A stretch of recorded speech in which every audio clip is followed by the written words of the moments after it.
welcome back, everyone. Welcome back to another week, another edition of the WardiTV Monday number 30. I'm of course your VIP, and with me I'm joined by these amazing players, by the people in the chat, by my plushies as well. Welcome one and all, hey, to your weekly dose of WardiTV action. The bracket is live. The bracket is very stacked, more stacked than I've seen in a long time. I'll be honest. Again, the signups this week were insane. Exclamation mark B in the chat if you guys want to have a look back yourselves. The bracket is looking beautiful, Pappy. We are jumping into our first series, jumping into our first match. I'll be honest, I had a hard time picking and choosing. I had a hard time picking the first match of the broadcast, but here we go. We are jumping into our initial round of 32 match. And spawning in the bottom left hand corner of ley lines, we have the red Terran player. We have representing Team Falcons, it is Bunny. And spawning in the top right hand corner, we have his opponents. We have the blue Zerg player from the land of Taiwan, representing Offside Esports. It is Rex. Here we go. So we're calming things down as we are settling in.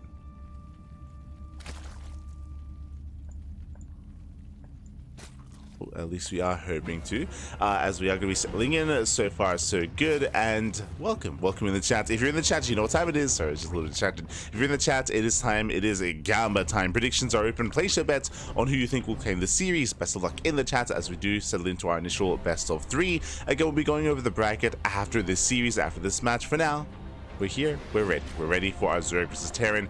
Again, Rex, he has been putting in a lot of work when it comes to hosting events and casting recently. He still does play, still does compete, and fun fact, I believe Rex does plan on hosting another Rex March Madness, but not in March, in April.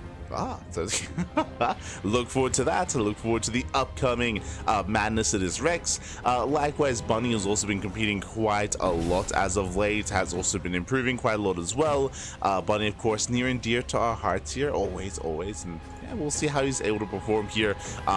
Always going to be one of those players that can threaten even the best players out there in the world, and we'll see if he can make it through his first opponent here. When it comes to Rex, when it comes to his EVT matchup, maybe matchups in general, Rex, he's often very cheeky. We have seen Rex come out with very specialized, very unique builds, and have a lot of success with that.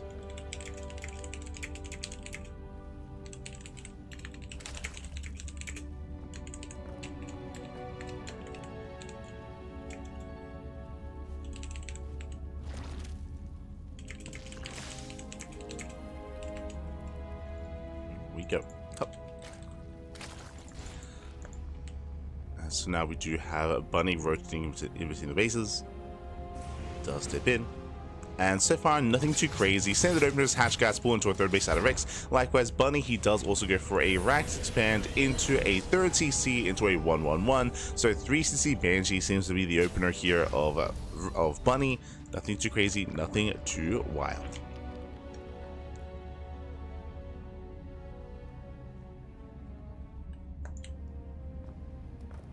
So now he's just scouting, just checking, just confirming. I mentioned before that Rex, he has been known to be a little bit cheeky at times by going for earlier gases, earlier lair, earlier roachhorn. So it's on Bunny to make sure that everything's looking as it should. I mean, so far he does confirm the timing of the third hatchery, so everything looks normal for the time being, because everything is normal. Yeah. So far so good. Sorry, I was just setting up the title for the stream. There we go. Just setting it up. But now, we did assume it was going to be 3CC Banshee, and there it is, 3CC and Cloak Banshees are on the way. Now, there are some players that do skip Cloak and do kind of avoid that upgrade just to be a little bit more efficient, just to preserve those resources, but no, Bunny's going to be committing here into Cloak. A bit of a greater investment here into the upgrade, and we'll see if it's going to be worth it. For now, just poking in between the bases, looking for a way in. It does dip, does dive. The Queens are for the most part keeping up. He does make his way into the middle line, though, and drones are going to get roasted. So far, getting 3 drones line up. Here, Bunny, he will pull away. Strong start here for Bunny. And remember, he's not done. He's lost plenty of Hellions. His goal here is to poke in, deny creep, to keep the creep in check here of Rex, to go for an opening and go into a dive if he sees one, and also to distract while he gets into the bases with these Banshees. Banshees are moving out. We have that bio follow-up here out of ByuN, going to Stim, going into his 3-rack setup. Once again, verging over towards that third. Doesn't quite get into the mineral line, but once again, just pokes in, making sure there's no active tumors. Make sure there's no creep. Oh! Takes down the active tumor. At the same time, a Banshee is deflected. Rex in position, so far so good. No major losses yet. ByuN still looking for a way in.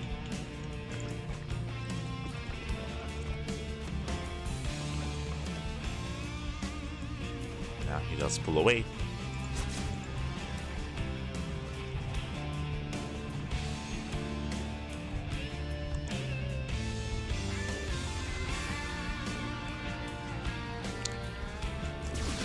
Let's pull away for the time being.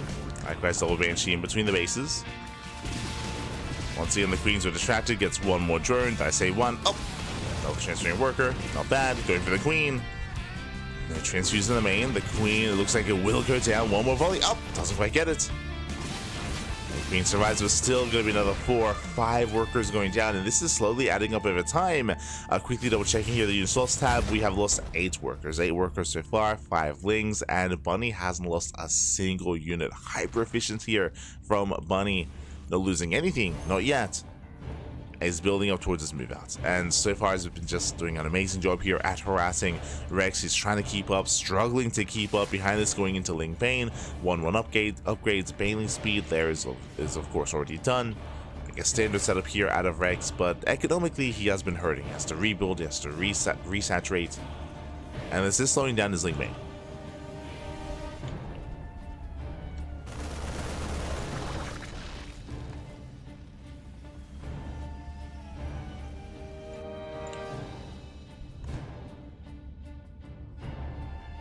Slowing down.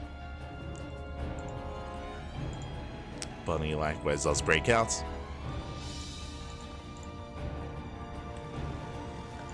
And I believe this won't hit with Hellbats. The army is not yet done, so thankfully no Hellbats, but still a terrifying army. Yeah, ByuN does hit at the 720 mark. Tanks they move in, army stims. And Rexy can't engage, not with that bathing speed, just finishes. Bathing speed is ready. 1-1 finishing up in 4 seconds here for ByuN. Rex is gonna have to pull the trigger.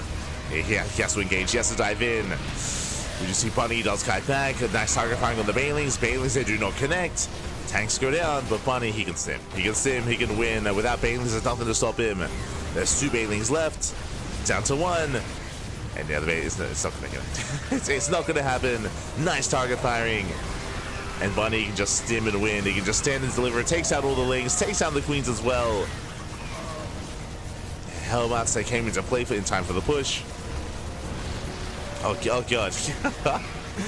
And every queen is going down. The army is heavily overstimmed, but oh my god, it takes 1 bailing to the face, and Rex, he barely holds on. But it doesn't matter, because that was only the first wave, and here comes the second wave here. The second army. Rex, he barely survived. He barely held on. And not like this. Not like this. 5 Banelings, they are denied. There's 0 Banelings remaining. The base goes down. There's what, 7 Banelings in production. Down to 6. Down to 5. They're being targeted.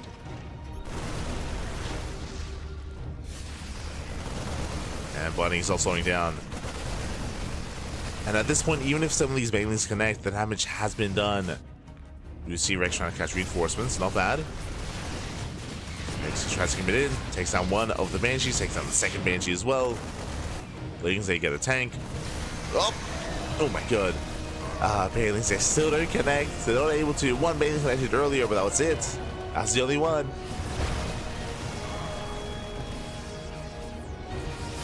The ring run might gets attempted. We have plenty of reinforcements back at home. Rexy holds on. Sorry, ByuN holds on. Rex trying to. Just massing on more Hydras, massing on more Lings. Speaking of Lings, they do hit the planetary. And they do get a decent round, but the planetary does finish. And once again, Rexy holds on. He takes down the tank. He survives, but he lost 2 expansions, 2 bases. No! And ByuN's not stopping. He's still not stopping. takes out another hatchery. GG gets called. 3 hatcheries go down, and ByuN will take a lead in the series. GG. Whew. GG, well played. We'll take a lead. Again, it was an intense game there. Very strong start for ByuN. If you remember, ByuN, he got 8 drones. He got 8 drone kills, got some lings as well. Very efficient trades early on. That did allow for that 7-minute move out to hit like a truck. We saw the bailing speed did finish in time, but Rex, he just wasn't able to build up enough wing bane to hold on. It was a very tight defense. GG. GG, well played. We're now jumping into game number 2.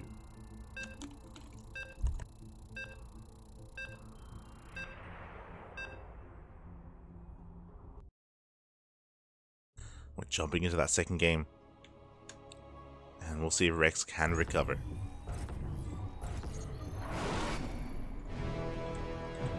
And spawning in the bottom left-hand corner of Frost Sign, we have the red Terran player. We have the red Terran himself representing Team Falcons, leading the series 1-0. It is ByuN.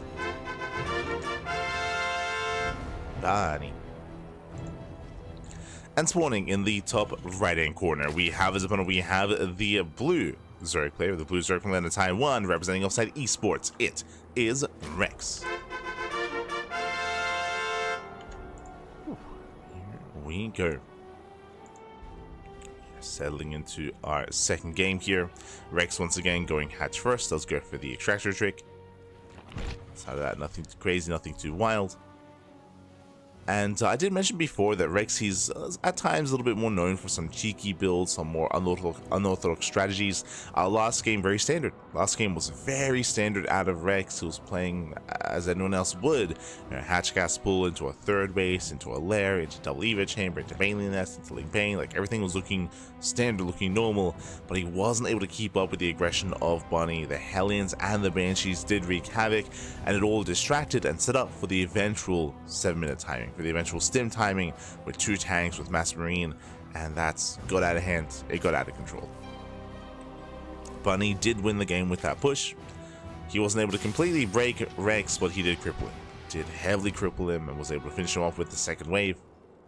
I guess with the third wave. And we'll see if Rex can tighten up his defenses early on, or even be the aggressor instead and force ByuN to defend and to react.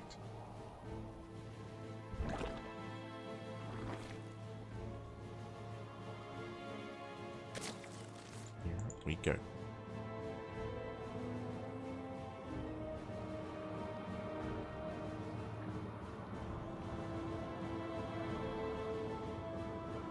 And he does move out, it does scout, does confirm the hatchery timing.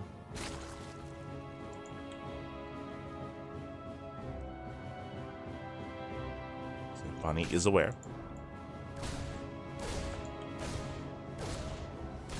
Oh. This actually does slip by. Once again, just keeping up, zoning back the Reaper. Not too crazy yet. And once again, we see ByuN going for a third CC before starport. So economic opener, economic build here by ByuN. Does get his CC. All before the starport. From here, going into, I would imagine, Hellions and Cloak Banshees. We'll see if ByuN deviates. It doesn't have to go into Cloak Banshees. He can go into Vanilla Banshees. He can go into Viking first or Liberator first and faster stim. ByuN has options. The reality is that ByuN doesn't have to deviate. He can just play standard and go into Cloak Banshees anyway. I mentioned before that Rex, he's known for being a little bit cheeky, and that does translate to Roach-based play and Roach-based openers. So it would make sense if ByuN were to play safe and to get ready for something like that. Speaking of being safe, speaking of being crazy, 320 lair timing. The lair timing is on the way, so insanely fast lair here out of Rex. This could mean a couple of different things. Now, this could be, as gases are being taken, this could be for 2 base Muta. We could see a 4th gas as well, and we could just commit into a Spire into 2 base Muta. At the same time, because the early Roach Warren, this could be for a Nidus-based all-in. This could be for fast Roach speed into a Roach all-in. The 4th gas is being taken. That is a lot of gas, and I don't see an Eva chamber for +1. I'm leaning towards Spire and Muta play, but we'll see. At the end of the day, this could still be just Roach speed and just mass Roach into a Roach move out.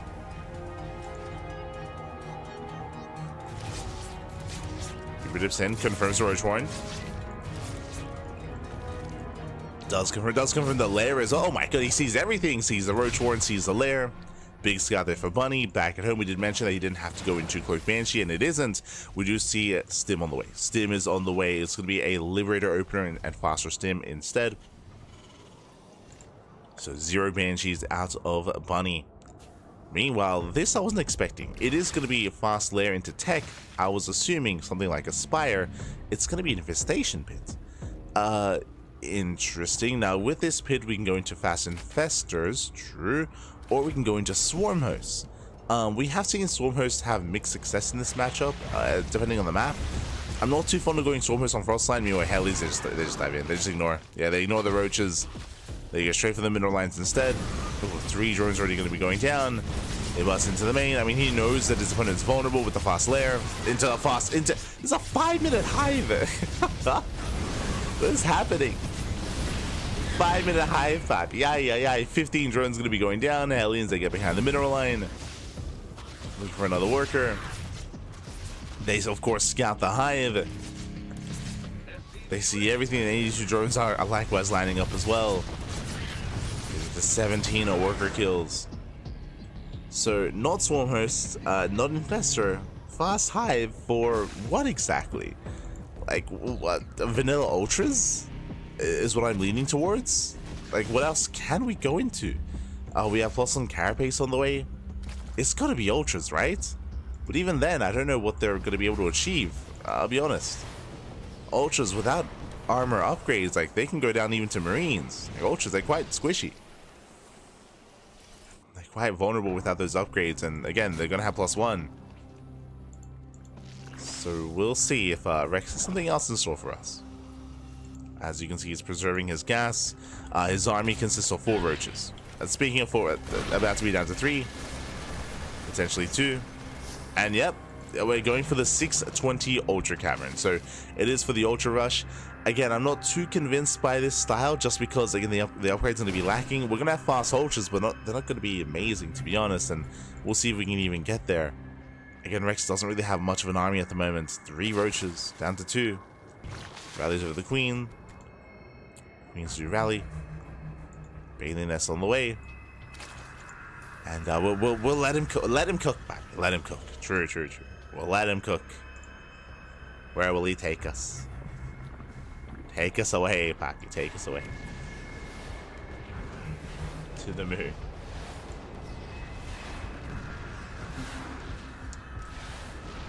Scan, confirm. I mean, he already did confirm the hive, but does miss a tech. We do have the tech here at the natural instead. We have kindness plating on the way. Kindness plating alongside +1.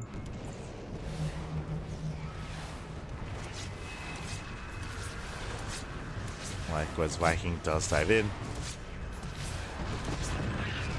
Getting an overload. Supply blocking Rex. Oh no. It is going to be supply blocked. Bunny, he moves out. Again, upon seeing the hive, Bunny should recognize, like, okay, this can be only a finite number of things. Like, it's got to be Ultras. He does have a couple of Marauders with his army. Next, moving in, Ultra is confirmed. And the first Ultra is going to go down. Again, the Ultras, they don't have upgrades, they don't have kind of plating. Yeah, Ultras are going to melt. Both Ultras go down, and the Bio Army, we can just stim in. Hey, just stim in. Takes down the Lynx, takes down the Ultras, takes down the Queen. And Rex, he does not have enough here. Just some production on the way, and that will help. The boys are being pulled. I would hope the boys are being pulled without defense advantage. Rex is barely holding on, but I spoke too soon because here come reinforcements. They come back in. There's one Ultra. Does have kindness plating this time. The Ultra somewhat tanky. And Rex, he can hold. He can hold on with the one Ultra. Let's go. Oh, God.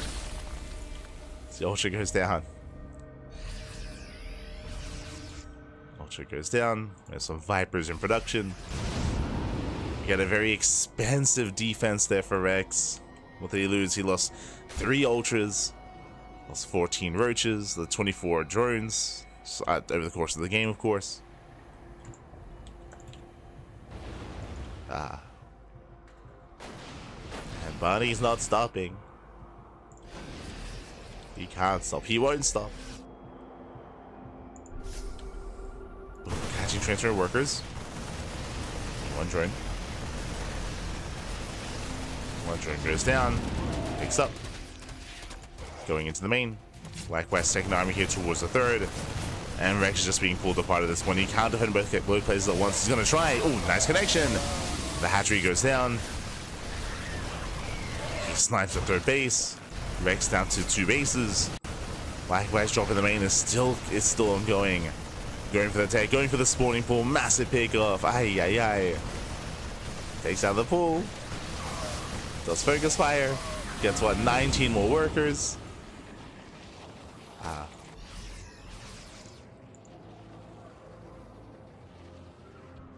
And Rex, he's down to how many ultras? It's still one. Still just 1 ultra for Rex. It was a crazy build rushing into ultras, and I could definitely see it working if if Bunny was passive. Problem is, Bunny saw everything. Remember, he saw the fast lair and he saw the fast hive. So Bunny, he more or less knew what was going on. Didn't see the ultra coming specifically, but I mean, rushing into a hive, it can only be one thing. That was the ultras.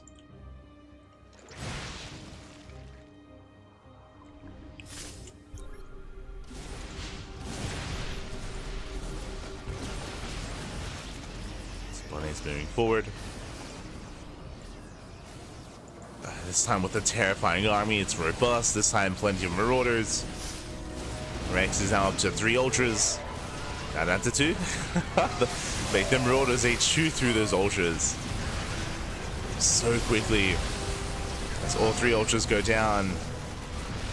And at this one he's done it. This time there's no baiting self-defend. GG gets called. Bunny, he breaks through, and Bunny will take the series at 2-0. GG. Ooh, GG, well played. Bunny, he will claim the series. He will advance on into the next round, and we'll see who is waiting for him in the round of 16.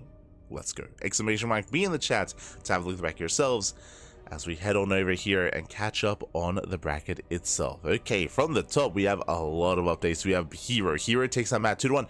Went to the 8. Matt, oh my god, went all the way to the ace match. Matt, he did put up a fight. I'm sure he cheesed the hell out of herO in one of those games. Very nicely done. But herO does advance on. We have Jumi versus Geralt in a PvP. We have Showtime versus Honmono in a TVP, currently ongoing. ByuN takes down Rebellion 2-0. ByuN waiting for the winner of Showtime and Honmono. Scrolling down, we have Solar versus Fianend. We have Ryung versus Percival. Cure, he takes down PSZ, waiting for the winner of Skillet and Young Yakov. He is waiting. Scrolling down a little bit further here, we do have MaxPax. MaxPax takes down Gref 2-0. MaxPax waiting for the winner of Mana and Nicaract, as they're still locked in battle. SHIN is up against Lunacy. Classic up against Nice. Clem is now waiting for the winner of Creator and Milky Cow. And we have Rogue. Rogue got a walkover in the first round. Up next, we have our next series. It is going to be Rogue versus Bunny in the round of 16. Let's go. The ZVTs do continue. And we'll follow one Team Falcons player into the other. Let's go.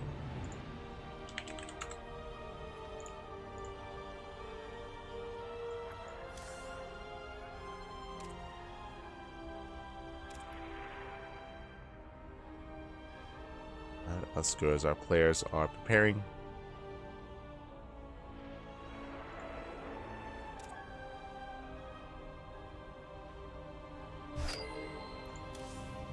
Hey, beautiful.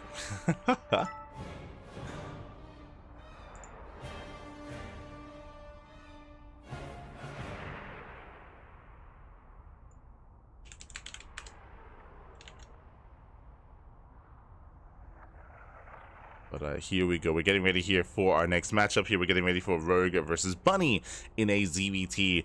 Coming into this, I don't know who to favor, to be honest. Bunny is a very fast player. He's a very fast player, very intense. Alas, Rogue, he has also been showing his prowess in this matchup as well, but looking very impressive.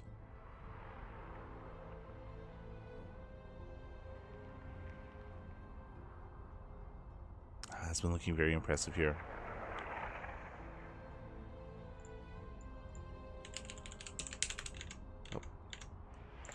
Let's see how they turn out. Vetoes are underway. Vetoes are currently underway. Do need a moment.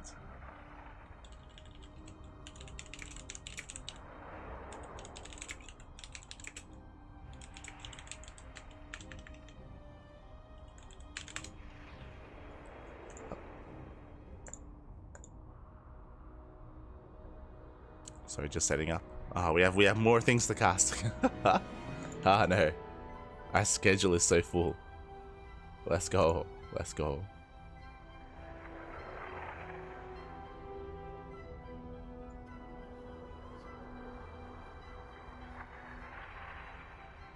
But apparently on Friday there is another event going on. Actually a show match here.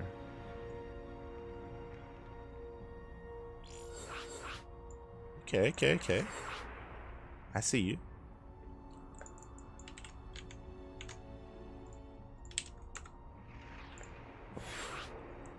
Meanwhile, Vitas are done. Looks like game 1 is going to be on Sandworm. No, wait, no, my apologies. Game 1 is El Dorado. Game 2, Amygdala. Game 3, Ley Lions.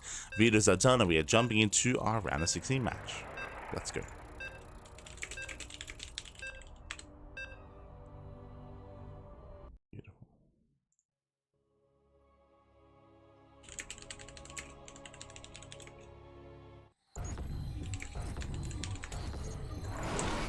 And spawning in the bottom left-hand corner of El Dorado, we have the red Terran player. We have the South Korean Terran representing Team Falcons. It is Bunny. And spawning in the bottom right-hand corner, we have the blue Zerg player, also in South Korea, representing Team Falcons, as well as their teammates. It is Rogue. And if you're in the chat, you know what time it is. It is Gamba time. Predictions are open. Place your bets on who you think will claim the series. Best of luck in the chat as you get your Gamba going. Here we go. As the ZVTs continue, Bunny, he's warmed up. He just took down Rex in the previous series, but now he's up against Rogue, his teammate, and also, I would say, a significant level up here. Rogue, he is one of the stronger Zerg players in South Korea at the moment. Now, Rogue, he's not as active as some of the others. He's not as active as SHIN. He's not as active as Solar, but still a strong player in his own right. He still does practice, of course, outside of just competing. And Rogue, he has even been able to take it here to some of the best players in the world in the late game. If he can get there. He has some intense and some insane late game. But when it comes to the early to mid game, I'll be honest, I would lean towards Bunny. I feel like that's where Bunny, he can really get into his stride and he can try to break his opponent and break Rogue. Let's go. Rogue too busy playing Maple Story again. Oh no. Yeah, no. Este Rogue. Here we go. SV Scout moving out.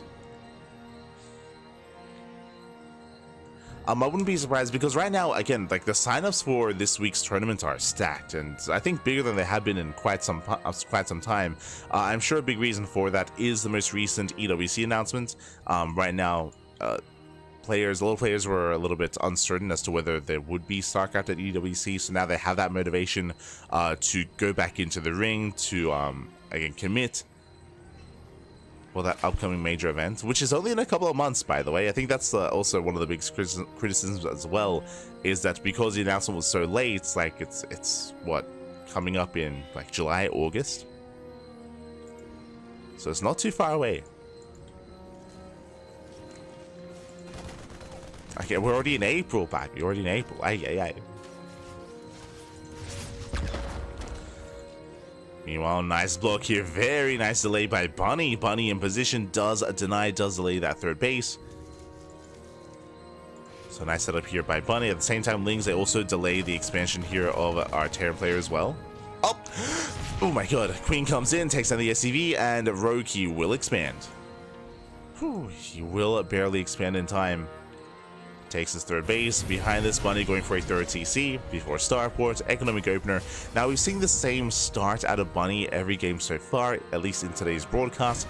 But if you remember, game 1 against Rex is when he went into his Banshee play. It was game 2 where he went for faster stim into a Liberator instead. So he can mix it up. Doesn't have to be Cloak Banshee. Reaper dips in, pulls away. And Bunny, he should not make it out. He's getting cornered. Reaper goes down. A Roach Horn gets thrown down here for Rogue. A hidden Roach Horn here at the natural. Now, when it comes to Rogue's EVT, he is a little bit samey. We have seen Rogue go for a lot of Roach play, not necessarily for all-ins, but Roach openers to be more defensive, to be more safe, to get up to a 4-base economy, and then tech up into Lurker tech. That's usually where Rogue takes this. Not every game, but I would say most of the time. Like most of the time, like he's a little bit more defensive to get into that late game, to get into that Nidus Lurker tech. That's where Rogue can thrive. Now we'll see if that's the case here, or if he just cuts workers and just commits into Roach play. That's also possible. But now, droning up. Droning, saturating Bunny. It looks like he's going to be expanding towards his opponent. Yeah, bold move by Bunny. Meanwhile, no Cloak Banshee. He's going for faster stim. Into what? Into a Viking. No Liberator yet.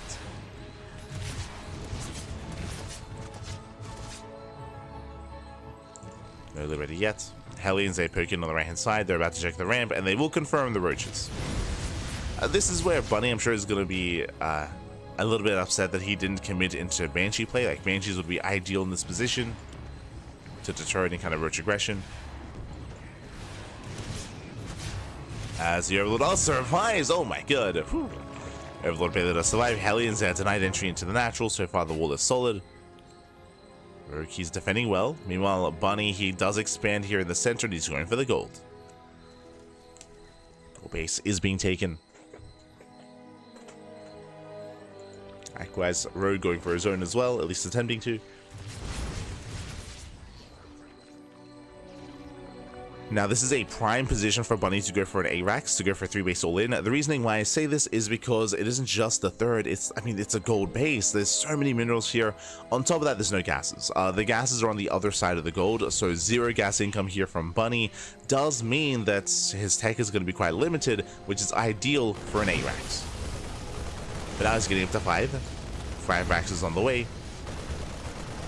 2 Roaches going to be going down. Nothing major. A nice Pegos. I believe Rogue, he does scout. Yeah, he does confirm the gold expansion. He is aware. Rogue is going into Lingbane Roach Ravager, taking up into the Infestation Pits. I'm curious. I imagine this is just going to be for the Hive. Link speed now on the way. Rogue needs a little bit more time to really get his army online. Bunny is almost there. It's a little bit more time before his move out.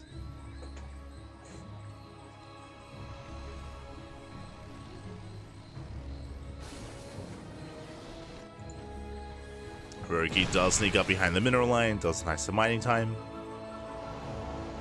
But the tank was in position. Meanwhile, do you see what I see? Bam! 3 more Raxes. 3 more Raxes. It is going to be the ARAX. So 8 Rax, 3 base all in. Again, this is just really popular on El Dorado, especially if you take the gold. So that's why we brought it up. So it's all or nothing for Bunny. This is basically pure marine tank. Just pure marine tank. No marauders, no ghosts, no further tech. I mean, there's going to be no gases and no economy for further tech as well. And this is going to hit harder than normal just because of the gold base. Very hard.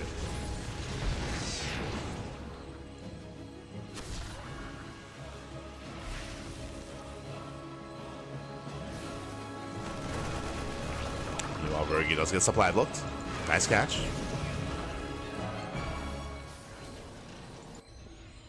Double jump coming in.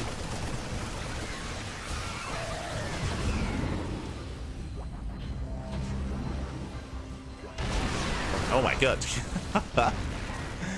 Tank bullies going up. Forcing back Rogue.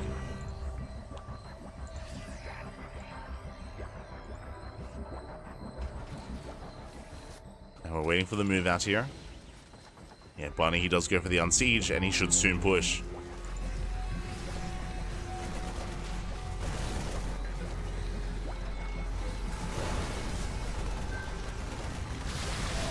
Move out.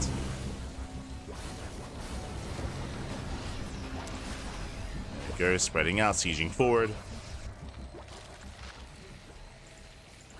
Bunny gaining ground. It's going to be a bit of a slower push here from Bunny. And the longer this goes on, the better it is for Rogue. Rogue coming in for a surround. They're collapsing the army. Bailing's speed is done. Does move in. Bailing's a do not connect. But he does take down most of the tanks, and we have another wave of Bailings on the way. Oh my god. As the tank barely does hold on. But without those tanks, I mean, Bunny's lost the backbone of his army. He's still trying to push forward. Here come the Lyles. Yeah, tank does fall. Just barely. He's going to get both. Oh my god, just barely gets that second tank. Yeah, takes down both tanks. Likewise, Rogue, he does commit forward. Oof. Yeah, it does shut down the Bio army just barely, and with that Bunny, he just doesn't have enough to keep going. Remember, this was a 3-base all-in. It was an 8 racks, it was a 3-base all-in. Bunny, he has no longevity in this game. He had to end the game with this push, but he fails to do so. Rogue, he defends, he took advantage of his own gold base. And Rogue is shutting this down. The pressure is on Bunny to find some kind of damage here. He gets one drone. It's one worker, that's all he gets.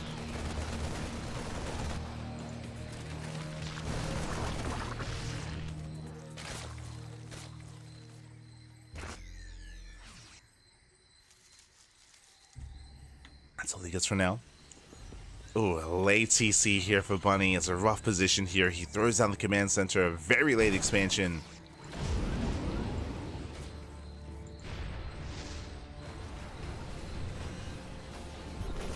And Rogue is going to be the first to max. Not just to max out with a greater army with Ultras. Ultra production underway.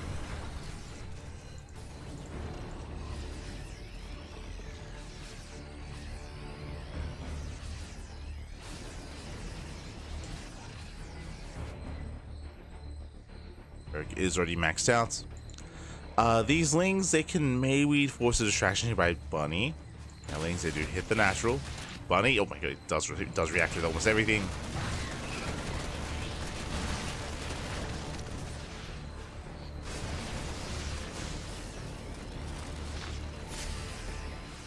Okay, Rogue's still setting up, buying more time, building up more Ultras.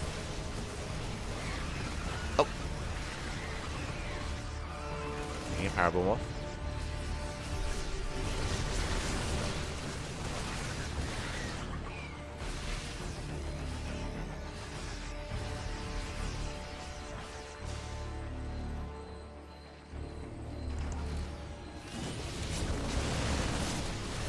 So you get it off. Meanwhile, Ultra might coming in. Does break down that front door. Lings, they flood in as well. And this is going to be distracting Bunny. Let's go distraction. Trying to dive in. Very nice tank line. Bunny, he's still got this going. Again, he has not yet saturated that 4th base. Still 3-base all in. Still committed. Going for the expansion. The hatchery is going to go down. Bunny, after the first failed assault, I mean, I thought he was out of this, but no, he can still keep going. Further in. We're setting up for a better attack. Here come the Whining Clouds, covering one of the tanks. Bailings, they get some okay connections, but not amazing. Bailings, they go down, and Bunny, he breaks through. He breaks through the Bailings, he breaks through the Ultras, but here come more Bailings. Oh no! Oh my god. Bunny does pull away. It does pull away in time. Very nice reaction, very nice splits. Wow, he has done it. He barely breaks through. Again, that was a lot of Bailings, but no major connections. Bunny, he kited well. Once again, kiting against these Ultras. Plus transfuse. But the Ultras are vulnerable. They're on their own. They have no support. And Bunny, he's not stopping. He can't stop. He won't stop. Stims in. Oh my god. Ultra will turn from behind. Takes out one of the Ultras. Gets 1. Gets 2. 2 Ultras left.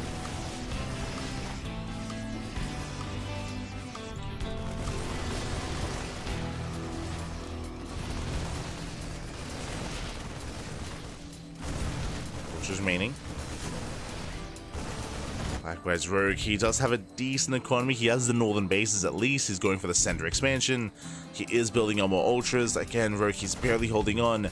And as the ultra count gets higher, that's where Bunny's army becomes less effective. Remember, 0 ghosts. There's no academy. There's no ghost production. It's just Marine Marauder tank. It's more of a brute force army. There's nowhere near as much finesse with it.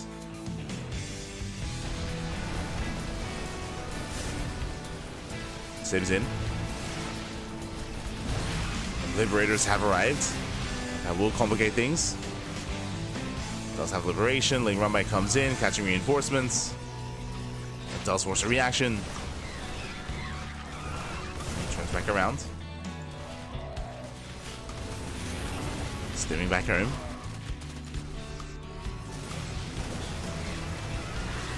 Bunny's still trading well. Takes down all the Lings. Up the Bailings. Oh my god, the reaction. Yeah, looking elsewhere. Bunny, he was distracted. Massive connections. Rogue, he holds. GG gets called. Rogue, he shuts down the push, and Rogue will take game number 1. Whew, GG. Rogue, he does take a lead in the series. Again, a very intense hold there out of Rogue. Bunny, he was all in. He was initially going for the ARX 3 base all in. His initial push did fail. He was forced to expand, but still he refused to take up, still hyper aggressive. And in the end, barely did not have enough to break Rogue. GG. GG, well played. As we get into this, a big shout out to TQD in the chat. God, thank you so much. Thank you so much for the gifted subs. I do apologize for giving you a shout out immediately at the time, but we were engrossed in the game. But thank you. Thank you so much for the gift subscription to the community. Thank you. Thank you.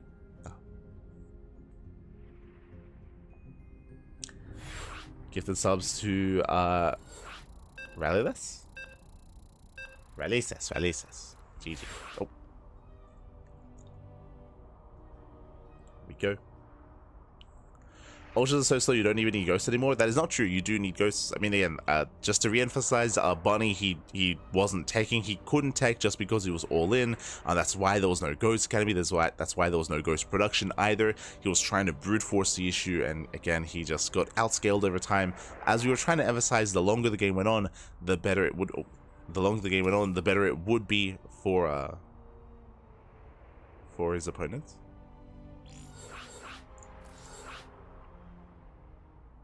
Better it would be for Rogue. And there we go. We're now getting into our next game. As Bunny was on a timer. Here we go.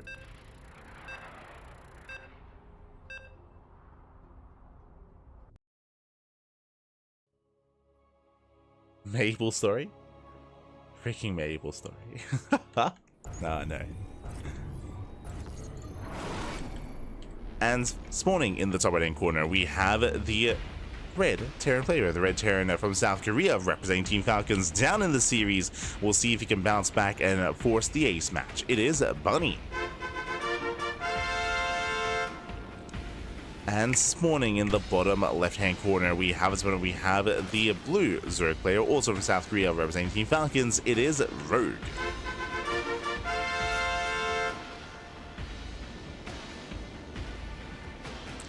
We go. Alright, ZVT does continue. And Rogue having a strong start, surviving the all-in of Bunny. And now we're loading into Amygdala. Now, Amygdala is a much larger map in the map pool. But depending on how our players expand and depending on where they go, this can actually be quite an aggressive map.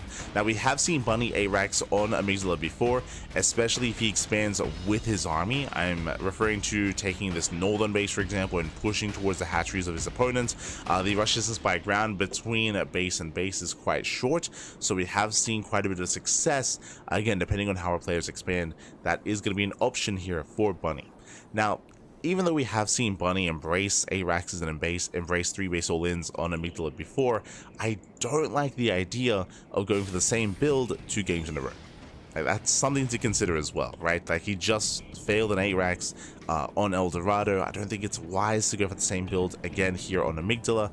It's possible, but I would say a bit of a lower chance, and we might see something different out of Bunny instead. So keep an eye on the Terran. Likewise, Rogue, hatch gas pool, standard opener, nothing crazy, nothing wild.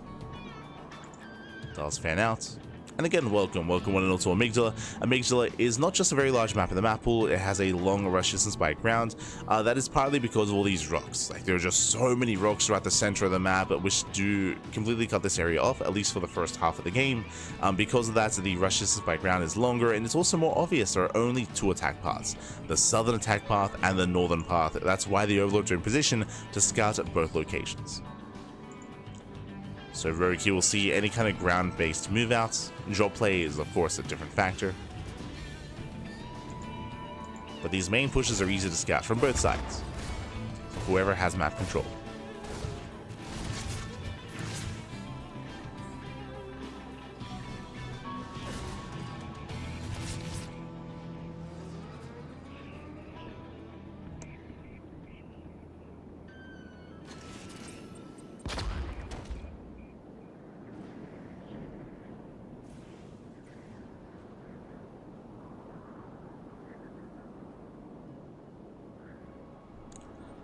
So here we go, we have Bunny back at home going 3cc. Oh, for the first time to this broadcast, actually going 3cc, not 111, but 3cc into a second Rax. Okay, so it's going to be a 2-1-1 follow-up here. Second Rax is on the way, delayed starport. Basically, what's happening here is that we're going to be going for a lower Hellion count. We're building up towards, I would imagine, 4 Hellions at most, and then we go for an add-on swap where we get the Rax onto that reactor, and we do pump out as many Marines as possible, early sim timing, late medevacs, into a bit of a stronger bio push. Now, the downside of this build is that the Hellion count, as I mentioned, is going to be low. So very low Hellion count. This means that the creep of Rogue can go uncontested even more. So Rogue, if he realizes what's going on, if he realizes how low the Hellion count is going to be, there's the add-on swap, then he's going to be able to take advantage of this and be greedy. He can drone up harder, he can cut link production, he can spread more creep, and he can just take over the map that much faster. So that is the downside of this build. If Rogue realizes what's happening, he can cut corners. Likewise, the strength of this build is going to be that stim timing. So much earlier stim timing. It can move out to clear creep, catch queens, take down overlords, and even get into mineral lines. So there is a bit of a give and take. Third base now being landed on location. There's that add-on swap for the medevac production. Again, the factory is just being used to make add-ons.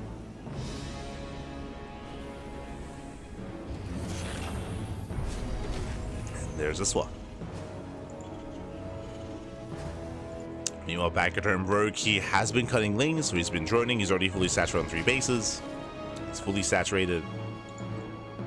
Getting into double Evo chamber, into eventually a Bailey nest, into lair. The lair has yet to really begin, so a little bit, I say a little bit, this is greedy here from Rogue.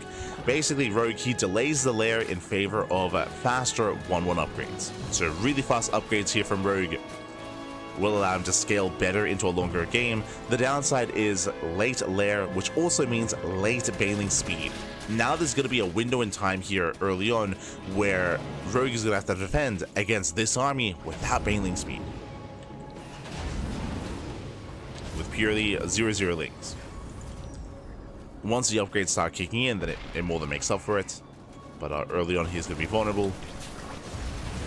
Rogue, he's now fully aware of the 2-1-1. He cancels the spore. He throws down that Bailey nest. Throws down the nest. Job is moving out, boosting across the map. And we'll see if Rogue can get in position. He has time.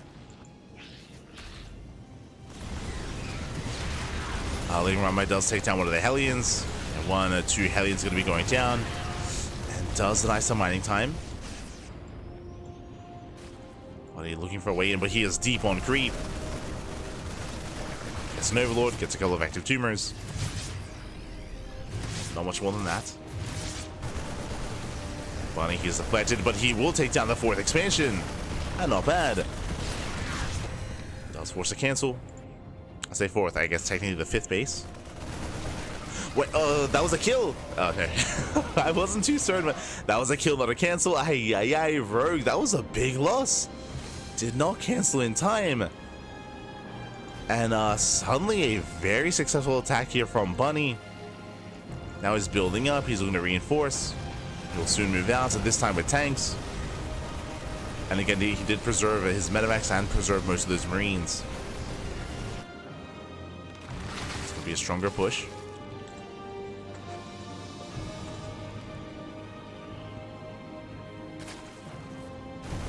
There we go.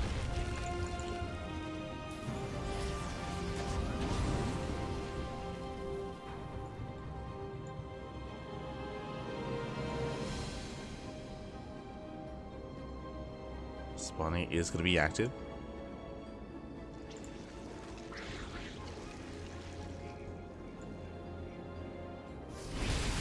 Likewise, I'll move out. And the tanks have arrived, and once again looking to deny that 5th base. Now bearing in mind this is the 5th, not the 4th, and Rogue is double expanding. This time he does cancel in time. So nice and out here from Bunny. Now he cannot push onto creep. He cannot move out without those tanks. Good to know so far. Behind this, going for a 4th command center. 2 upgrades.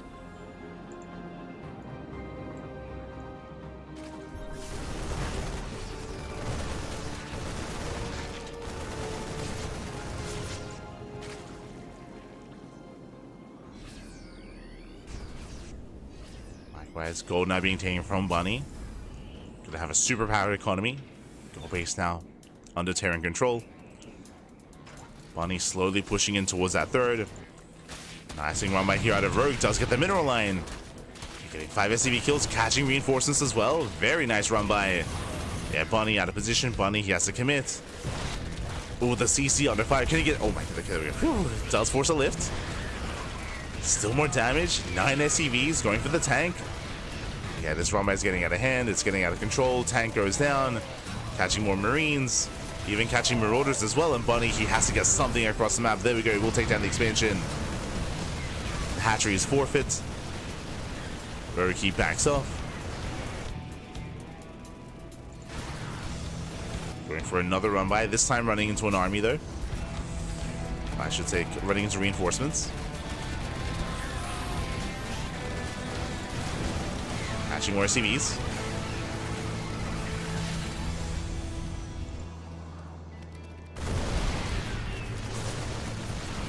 Does it get 18 SCVs in total? Bunny, he's that much more committed, that much more all in. And here comes the link bane. There's just no one that much here to support the tanks. Hey, Rogue, he will shut this down. He will shut down the army, cleans up all the tanks. Oh, he catches out the ByuN. And that's all the Bunny had left. That's all he had left. And back at home, he has no economy. Like, if he was untouched back at home, the game could continue. The game would continue. But now he's down to, what, 50 SCVs, no saturation at the goal base, barely any saturation here at the 3rd either. Bunny trying to build back up. But that one Ling run by achieved so much for Rogue. And may have just won him the game. Just won him the game here. Right, surrounds the ByuN. Means deflect. Rogue keeps going. Oh, runs into the tank.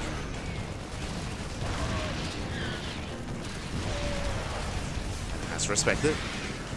Has to pull away. Hive is now done. Getting to Viper Tech. 3-3 upgrades. Ultra Cavern and Kindness Plating. And once again, Rogue can soon break this position. He can take it slow. Once again, Rogue just gives up on the gold. He pulls away, just taking another expansion. There is no rush. And he just wants more. He just wants more reinforcements. Lings, they flood in. Boys getting pulled away. Lings, they peel off into the 3rd. And these are still just more efficient trades here for Rogue. Trading out Lings for what? For Marines, for SCVs. Drags the entire army back home. I say this is worth it. This is becoming a little bit wasteful. A lot of Lings get thrown away. Almost 300 Lings going down this game. Ay, ay, ay. It's a lot of Lings.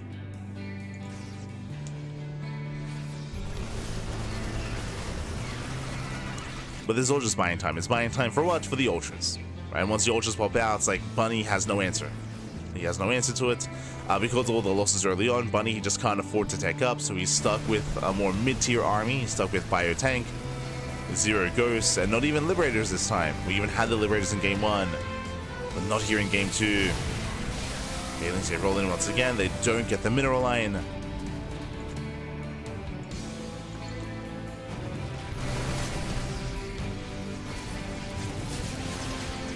Bunny, he has to go for it. Here come the blinding clouds. Massive connections. Oh my god. It covers all the tanks.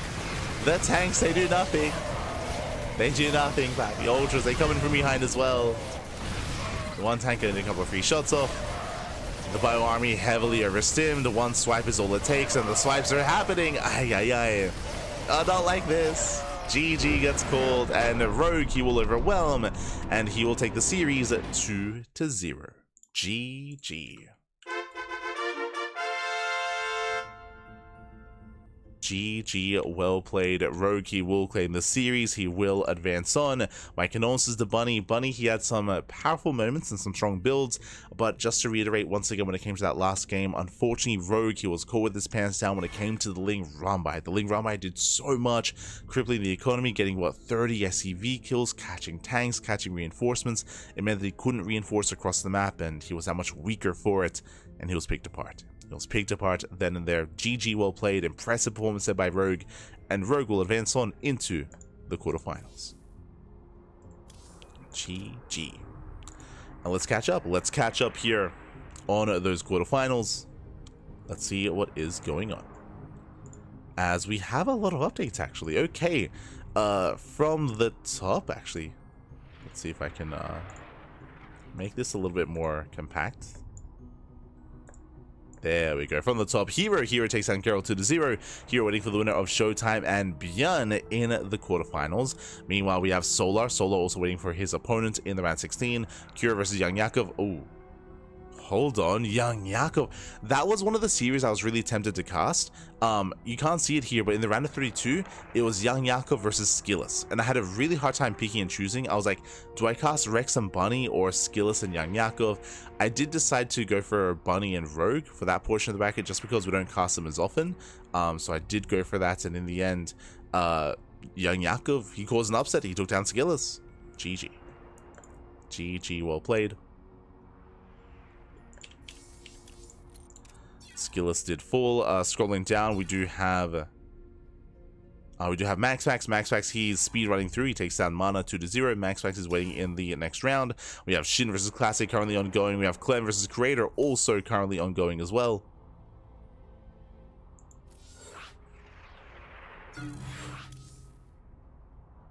Clem versus Creator mid-series, and of course we have Rogue. Rogue, he does advance on over Bunny in the lower match as well. Let us go.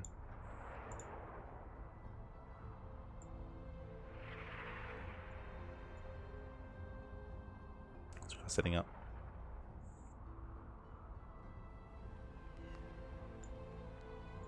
Oh, there's someone in the chat.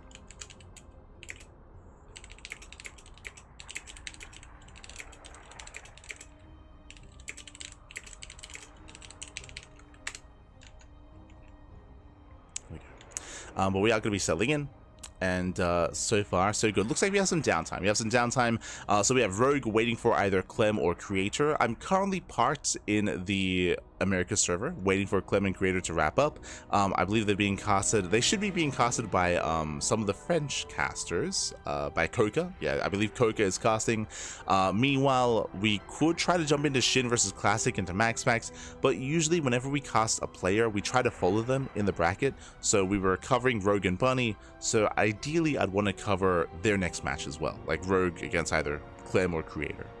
So we're going to be sticking towards the lower half of the brackets, but there are a lot of really good matches going on. Again, the bracket is stacked. It's insane. Like, there's a lot of value in like Kira versus Young Yakov, ByuN versus Showtime. That's a rematch from last night's tournament.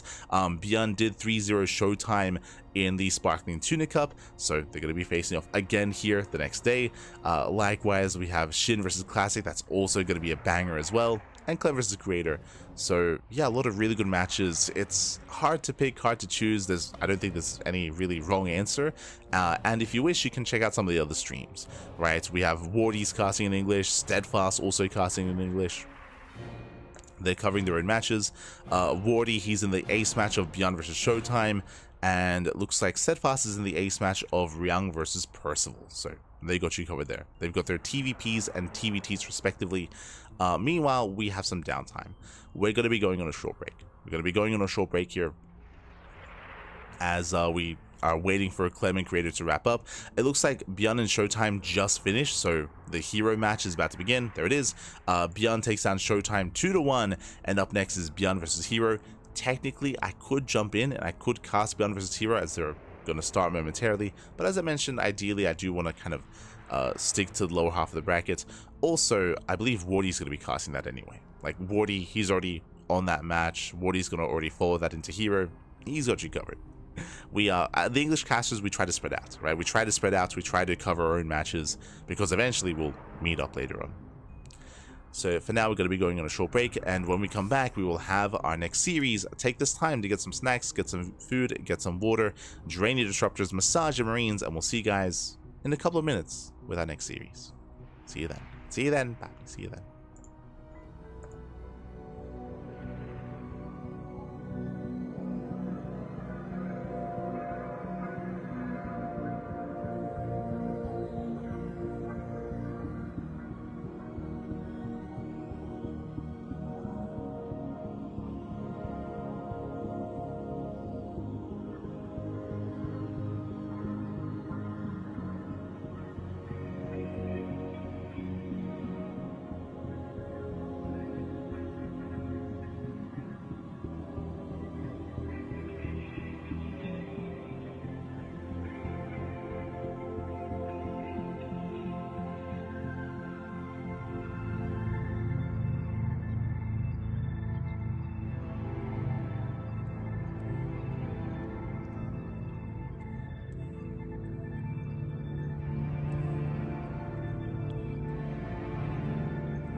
and welcome back, everyone. Welcome back. Whew, hope you enjoyed that lovely brutal OSC as we have returned. We have returned with the WardiTV Monday number 30. We are jumping in mid-series into one of the final round of 16 matches, and it was a banger. Oh my god, shout out to Coca, by the way. Coca was casting in French. He was covering game 2. It was an intense back and forth. We had carriers, we had ghosts, we had mass liberator, did go the distance, and we have found ourselves in the ace match. Spawning in the bottom right-hand corner of Persephone, we have the French Terran player, the blue Terran representing Team Liquid. It is Clem. And spawning in the top left-hand corner, we have as opponent, we have the red Protoss player from South Korea, tying up the series in that last game and forcing the ace match. It is Creator. And if you're in the chat, you know what time it is. It is Gamba time. Predictions are open. Place your bets on who you think will claim the series. Best of luck in the chat. As a reminder, for some greater context, the winner of this series will advance on to face off against Rogue in the quarterfinals. So Rogue is patiently waiting for his next opponent. Will it be a Protoss or will it be a Terran? Yet to be determined. Now, coming into this, Clem is the heavy favorite. That is true. Clem, he is the reigning world champion. He is the best player in the world. You do not get better than Clem, but that does not make him untouchable. We have seen players like MaxPax, like herO, like Dark, like Rogue even, make him bleed. Creator doing the same as well. Creator, he does take a map, and we'll see if he can go the distance. We'll see if he can go all the way into the next round. For now, we have our openers. So far, standard setup here out of Creator, going Gate into Cybercore into Nexus. Meanwhile, Clem across the map going for a double gas opener. Double gas into a faster factory, a more aggressive / safer start. You can approach it however you so wish. It does mean faster factory, faster potentially cyclone production, getting into Widowmine drops, getting into Reactor Reaper Hellion. Clem has options with how aggressive he wants to be. Does have options. That's now Clem, he is moving out. Again, if you're in the chat, it is currently Gamba time, so predict while you can for this one game for the ace. Otherwise, Reaper does threaten a dive. To have a Sentry follow-up here at a Creator. Very common to open up Sentry in this matchup in the current meta. Those that are curious, because of the energy overcharge, now scouting is a lot easier here with the Sentry with that hallucination. So you can scout, you can get across the map. Likewise with the initial 1-1-1, we see Clem get into his own Widowmine production. CC on the high ground. Nothing major yet. Looks to be getting ready for some mine drops. Oh, meanwhile, we have our tech of choice. Now, typically in this matchup, we see either a Twilight Council opener or a Stargate opener, but Creator, he opens up Robo instead. Very safe opener here. Now, what does a Robo opener mean? What does it entail? Robo opener means early immortal production. If you're up against an all-in, if you're up against an aggressive build, then early immortals are going to be available to you to defend. Likewise, it also means early Bay into potential early Colossus production as well, to get into a higher Colossus count early on. And you can harass with an early Warp Prism as well. So you have a couple of options, teching up, Safety Immortal, Warp Prism. You have options here as the Protoss player. But what you don't really have as much as an option is aggression, just because instead of Blink or instead of Phoenixes, you have the Robo. So there's no real way to gain map control early on or to really apply too much pressure to your opponent. That's why typically Robo openers are safer openers. As we can see, we prioritize the Observer more than anything for scouting information. And there's the Safety Immortal. So Safety Immortal's on the way. You see Clem moving out with his drops. This is going to be a single Widowmine into Mass Marine drop. The goal here is to get economic damage. Headed towards the natural. Creator, meanwhile, out of position. He's not ready for this. Job comes in. Probes have to be pulled away. So far, losing one probe, losing a second probe as well. 2, 3 probes going down. Nice damage. The Creator, he will hold the line. Remember, these are vanilla Marines. As we do drop into the main. Once again, Widowmine zones the army away, getting even more probe kills. Oh my god, this is getting out of hand. Yeah, it's getting out of hand. Widowmine finally does not go down. Whew, I'll pick up there by Creator, checking the by Clem, I should say. Checking the trades here. 7 probe kills for 1 Reaper and 2 Marines. Well worth it for Clem. Very well worth it. As you saw, the main goal of the Widowmine wasn't really to kill probes. The Widowmine was zoning. The Widowmine was zoning the Stalkers away, and the Marines were targeting down as many probes as they could. So a very strong start by Clem. Considering the Creator, he, remember, opened up Robo into Immortal, very safe opener, but in the end it wasn't quite worth it. In the end he failed to defend his mineral lines, and now there's pressure on Creator to move out. So the Prism moves out across the map. Behind this, third base is on the way, and we'll see what Creator can get done. Back at home, Clem, he's massing up his army, getting to his own 3-1-1 setup, 3 Raxes, 1 Factory, 1 Starport. Raven is out as well, in case there was any kind of crazy tech. Here comes the fast Bay from Creator. We did mention that now with a river opening, you have a fast Bay into fast Colossus. Immortal dives in. And can we deny Stim? Stim is exposed. Stim is going to go down. Very nice pickup. Does nice Stim. Will us get the hell out of here. Let's pull away. Does pull out. Does pull away. Again, did prioritize charge. So charge is complete.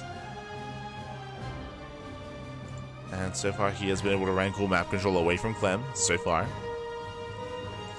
Building up his Colossus. Clem likewise back at home. Because Stim got denied, he's stuck here. He's stuck at home until Stim finishes, so Clem, he's going to be staying at home, turtling up, building up his upgrades, and Creator, he is free to be greedy and to saturate. And spreading out his pylons. Spreading out his units. There is still a drop across the map that has potential for some damage, true. And still find some more probe kills. That event gets spotted by the observer. Creator, he should feel safer now, knowing that the drop is no longer out on the map.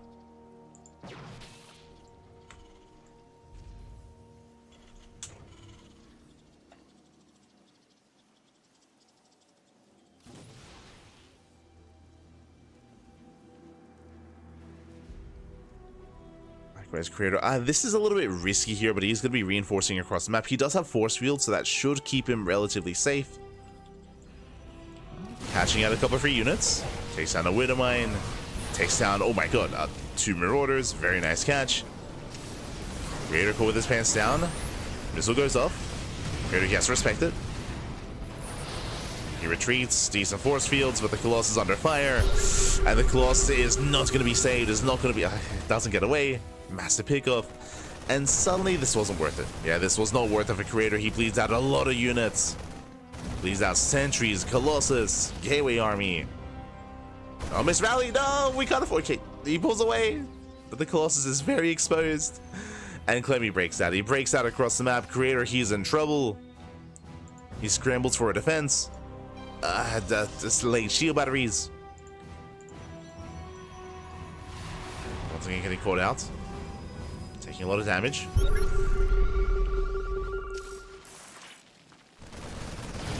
lot of hits. Gonna have to pull away.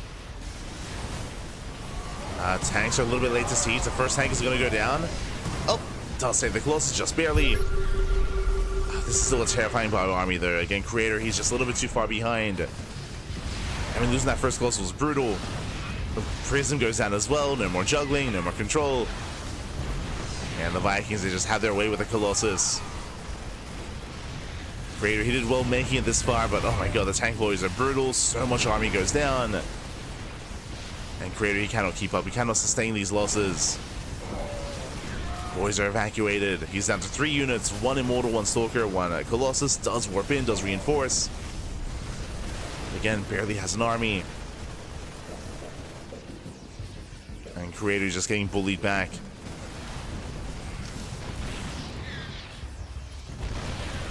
And at this point, Clem cannot be stopped. He's got a massive minefield.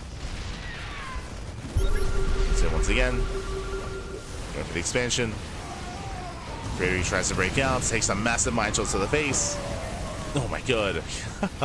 He will lose every Colossus, and that's all he had left. That was the backbone to Creator's army. Ay, ay, ay. Again, one misstep, one overextension, and that can cost you the game. It was risky being active the way that he was, and he lost everything. He lost everything. Being too aggressive, being too active.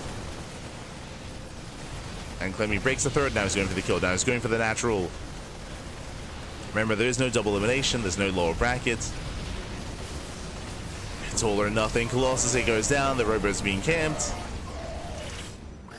And Clem, he can't be stopped. Not like this. There's some Desperation Zealot Warpins.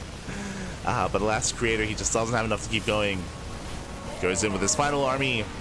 Picks off whatever he can. Trying to force some friendly fire. I mean, that would be maybe the only way to hold on here. Is to force friendly fire out of Clem. But other than that, GG gets called. Clem, he will take the series. He will advance on into the quarterfinals. 2-1 over Creator. GG.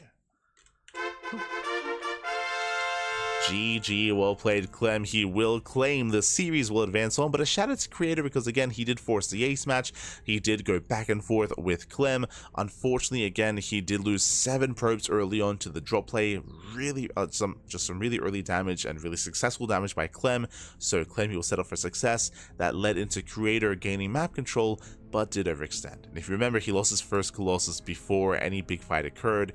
First Colossus went down, a couple of gateway units as well. He bled out a lot, and that triggered the counterattack out of Clem. And it snowballed into the win. It snowballed into the win then and there. GG gets called. Clem, he will advance on, and we have our next matchup. We have our next series. It's going to be a ZVT between Clem and Rogue. Let's go. Let us go. There is a bit of history between Clem and Rogue, a little bit, as of course Rogue did infamously defeat Clem at Star Zagora. True, that did happen, did beat him in that event, but that was also with a very unique style that Rogue, he did bring to the table for the first time, at least out in the open, out to a larger audience. Clem had a really hard time adapting and Clem was overrun, but that was quite a number of months ago at this point, and since then we have seen rematches against Clem, against ByuN, against other Terrans, and Rogue has been having less success, as now everyone knows, right? Now everyone is aware of his Mass Nidus Lurker style, so now it's less effective. It is less effective, but we'll see how Rogue will change his approach coming into the rematch. Let's go. When it comes to the other matches on the bracket, !B. Exclamation mark B in the chat. We have some updates. We have a herO. herO takes down ByuN 2-0. herO, he does advance on into the semifinals already, but he has a ways to go here. As Kira takes down Young Yakov, Solar Silva against Percival. Percival did take down Ryung. So we have Solar versus Percival into Cure into herO. Still a lot more matches to really conduct.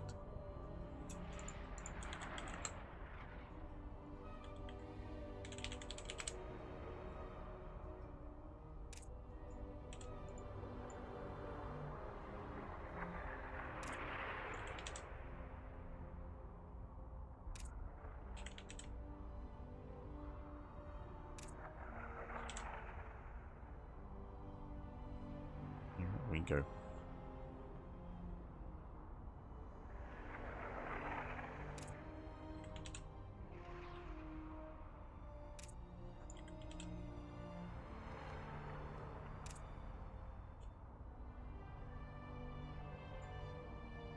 But yeah, we are setting up here for our next series, for our next matchup.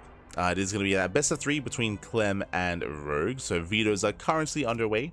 Right, when it comes to other updates, MaxPax, he takes down Mana 2-0, Classic takes down SHIN 2-0, and Classic is up against MaxPax in the next round. So it looks like we have a Protoss confirmed for the, I mean, we already have herO in the upper semis, we have either MaxPax or Classic in the lower semifinals, Clem versus Rogue still ongoing, and we're most likely going to be following this into the semis, then into the finals. So we're kind of nearing the end of the broadcast. We should be casting both semifinals, bear that in mind, especially because herO has a lot of downtime. Like herO's going to be waiting for a while, so it looks like ideally things will line up and we'll be able to cover both semifinals without much issue into the finals. So plenty more matches still ahead of us, hoping for at least 4 more. Until then, we might be going on a short break. It shouldn't be a long one, but we're going to be going on a short break, and when we come back, we will have Clem and Rogue facing off in the next round. See you soon. See you soon in a couple of minutes after the break.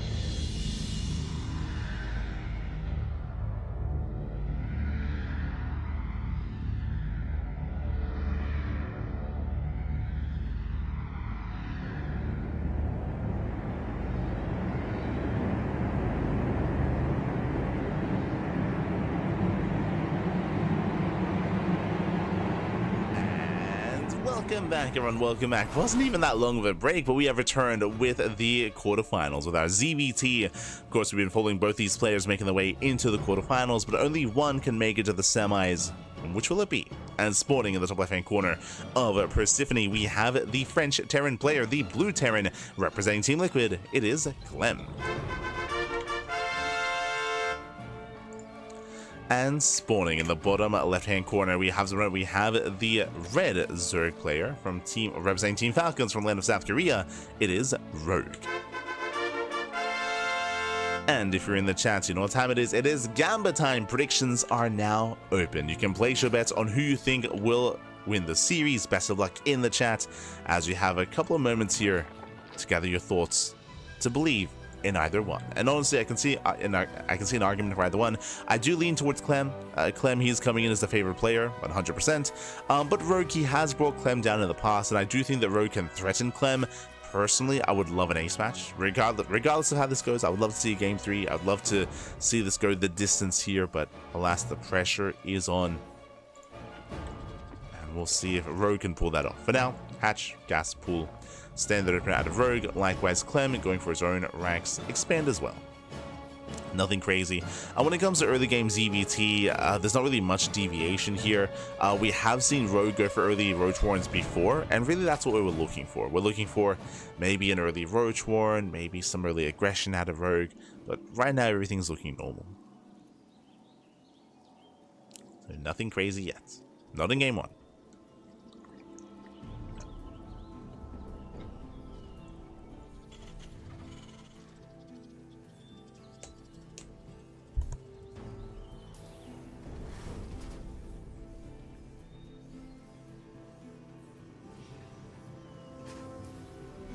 Meanwhile, don't forget to stretch. Posture check in the chat. Check your posture. Oh. I was just stretching. As we said, Lin, Rogue, he does make 6 things back at home, so a little bit of a bigger investment into his early game defense. Maybe just respecting that Clem Reaper that much more.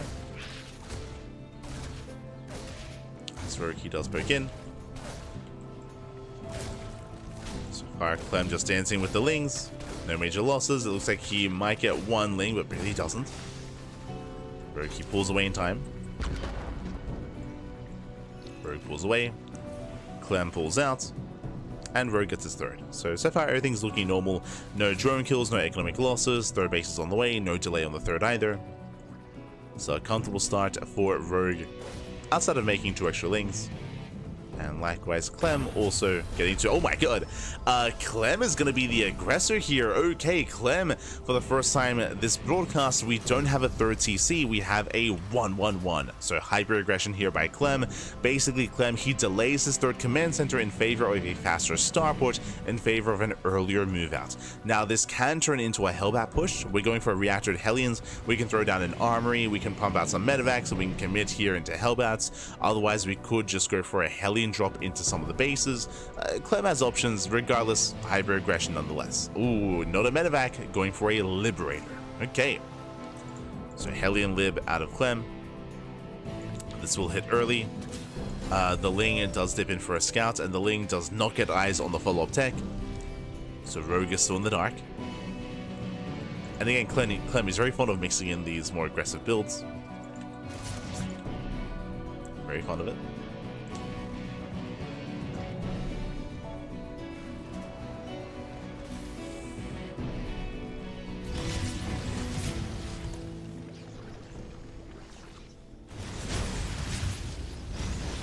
Clemmy rotates over. Oh, threatens the queens. Now he's going for his delayed 3rd CC, but again, the CC is delayed for Clem. So he needs to get damage done. Meanwhile, Rogue going Lair first. Lair first out of Rogue. Still just dancing with those Hellions. No armory, bear that in mind, so it's not going to be Hellbats. Again, there was no medevac, of course. We did confirm the Liberator earlier. It's just Hellion Lib. Liberator into the main. Drones are going to be going down. Getting 1 so far. 1 drone. Hellions, they're looking for a dive. Rotate over. Oh, doesn't find a way in. Almost Almost finds a way in, rotates once again, Liberator back into the main base, going for the Queen. The Queen is gonna go down, massive pickoff. Takes down the Queen, and the Hellions, they break in. Here they bust on in. Ooh, Lings, they respond in time. Whew. Rogue is holding. Rogue is holding on. Liv repositions, 3 more drone kills. Hellions, they almost catch a Queen, Claw Transfuse. Rogue, again, for the most part, is keeping up with the rotations. He has Lings to defend. Oh, and Clem, he doesn't break off. Doesn't head to the natural. But so far, good damage. Now, we have a bit of a give and take here. On the one hand, 8 drone kills. 8 drone kills, 19 Lings, and 1 Queen. This is good damage for Clem, bearing in mind that Clem only lost 2 Hellions and 1 Liv. And I guess the Reaper. Like, these are minimal losses for Clem. The downside, if you remember, the 3rd CC. This 3rd base is late for Clem, so that's why he had to do damage. As we get into this, Rogue, he does have a comfortable drone count. His 3rd base wasn't really threatened. Neither was his main either. For the most part, he was able to maintain himself for the most part. And Rogue, he's keeping up. It was good damage from Clem, but nothing game-ending. Nothing game-ending from our Terran player. Likewise, establishing his 3rd. We do see Rogue taking his own 4th hatchery as well. Oh, let's go. Let's go. The healing pad. For the first, it's been months. It's unironically, it has been months since we've been casting on this map, and this is the first time that we've seen anyone use the healing pads. Let's go. Let's go, Bobby. Let's go again. For those that are curious, there are healing pads here on the right-hand side, and the Hellions get fully topped up. Clem moves in on both sides, and oh, that's a kill. That's a kill, not a cancel. Massive pickoff. Hatchery goes down. It finally happened. Not sure, we saw it in SDO. That doesn't that doesn't count. Doesn't count. For me at least, I wasn't casting it. Wasn't casting. So I stand by that statement. As Rogue, he is taking bottom right. Once again, we could see another heal. We could I wanna like double check when we first casted Persephone, to see like how long it took. How many days did it take for someone to use the healing pad? Crazy. But Clem, he does move in.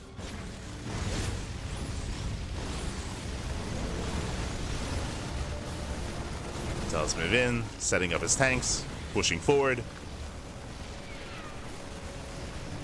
I'm loving he does knock down those rocks. Yes, only one angle of attack here for Rogue. And Rogue, he just kind of pushed into this. There's just so many tanks. Hellbat to move forward as well. And Clem is going for the kill. Just wetting himself in between the bases. Again, Rogue, he lost drones. More importantly, he lost bases in the lead up to this.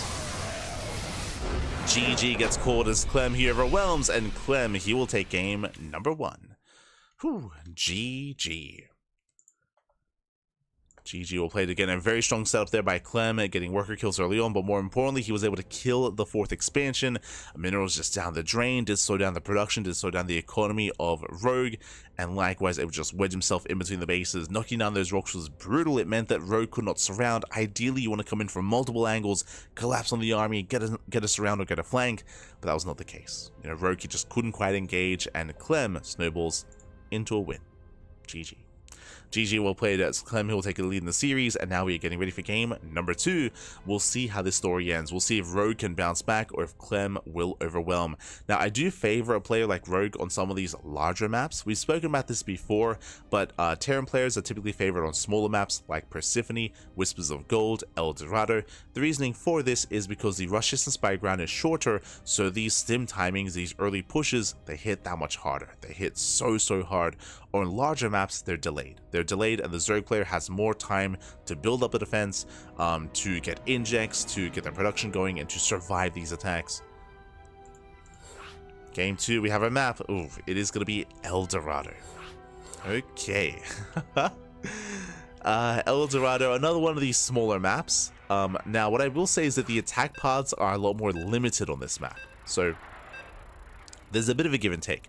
It is a smaller map, does have a shorter rush distance, that is true, but at the same time, because of the terrain, because of the layout of El Dorado, there aren't that many kind of attack paths, and it's a little bit easier to scout and a little bit easier to engage.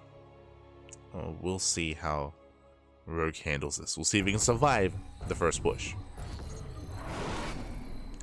As spawning in the bottom left-hand corner of El Dorado, we have the red Terran player.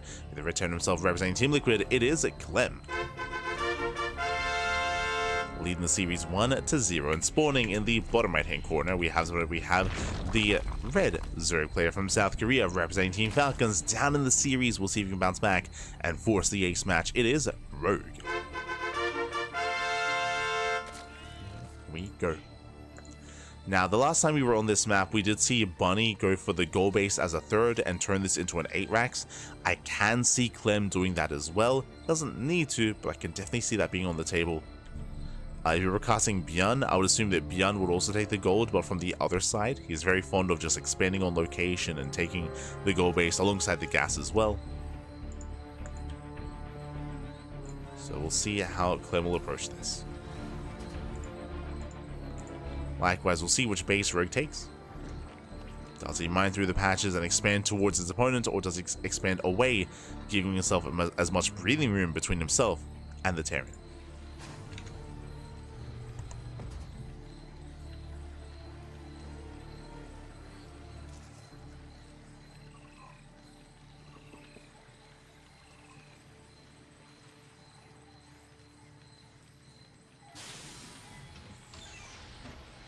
No, good. Don't forget to stretch. Don't forget to stretch.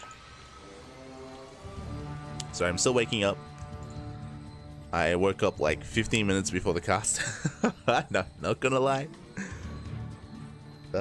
Of course, this is our second broadcast of the day. We were live earlier today with the StarCraft Evolution League number 9 with SEL.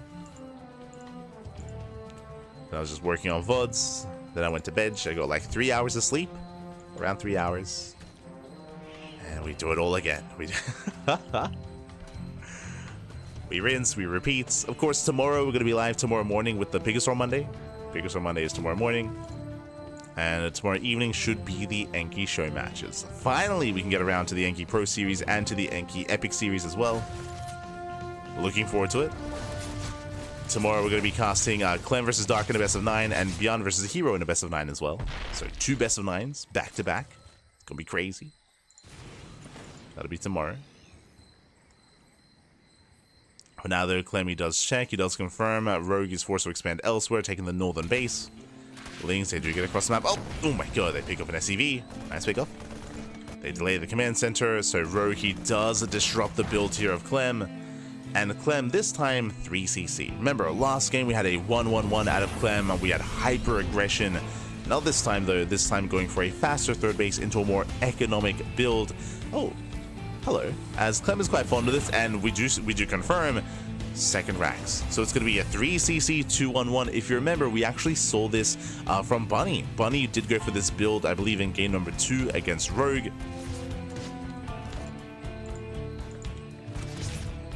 And we'll see how successful Clem is with this as well. For those that weren't here for the Bunny series, this is going to be a lower Hellion count. So the Hellion count is going to be a lot lower here. We're going to be cutting Hellions at around 4 at most. Then going for an add-on swap into mass Marine production, into a stim timing with medevacs. It's going to be 16 Marines, 2 medevacs, and a handful of Hellions.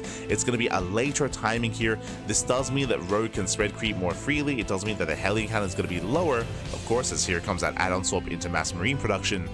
But that stim timing can hit like a truck. It can just overwhelm and just snowball out of control. It can be crazy. Meanwhile, Rogue saw everything.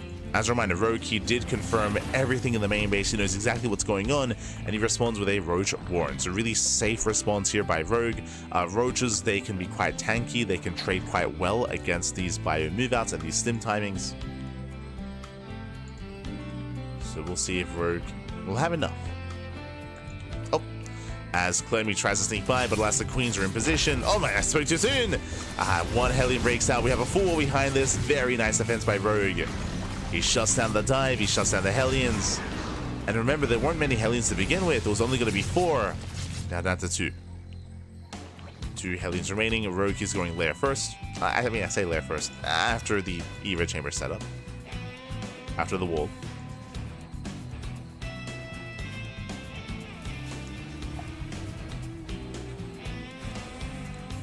Meanwhile, here come those medevacs. Stim is almost complete, and soon Clem is going to push. And the goal here would be to hunt down overlords, to hunt down queens, deny creep, maybe get some economic damage, and force a response out of Rogue. Rogue is built up to 4 roaches. That I don't think is going to be quite enough. Getting into 1-1 upgrades. Rogue still has a couple of seconds, and he's still droning. So this is a little bit greedy here out of Rogue. I mean, the queens, they do support the roaches quite well.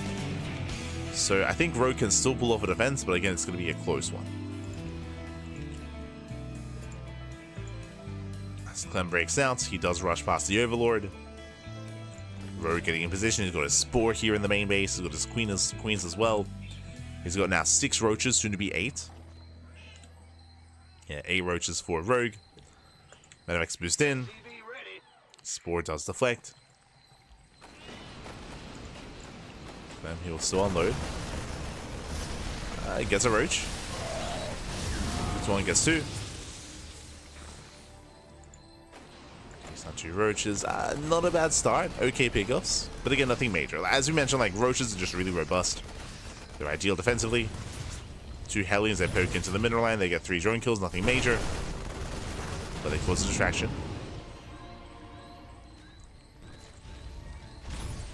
Does poke back into the main.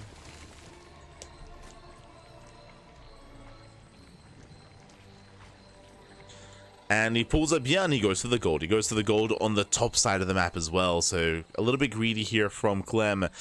The pressure, the onus is now going to be on Rogue to try to punish this. As the gold base is up and running, 2 more drones go down to the 1 Hellion. Very nice trades here by Clem. Despite how little he has, he's getting a lot done. With the Hellions, I mean. So Hellion is still alive. And catching an Overlord. Denying more tumors. Getting an Overseer as well. So very nice trades. Nothing major. Behind this Clem, now he has a boosted economy. He's using this to get into a 4th CC, but also building up his bio army. And here comes the first real push. Up until this point, it's only been Hellions and drop play, but now the main army is moving out. Now this is what we've been building up towards.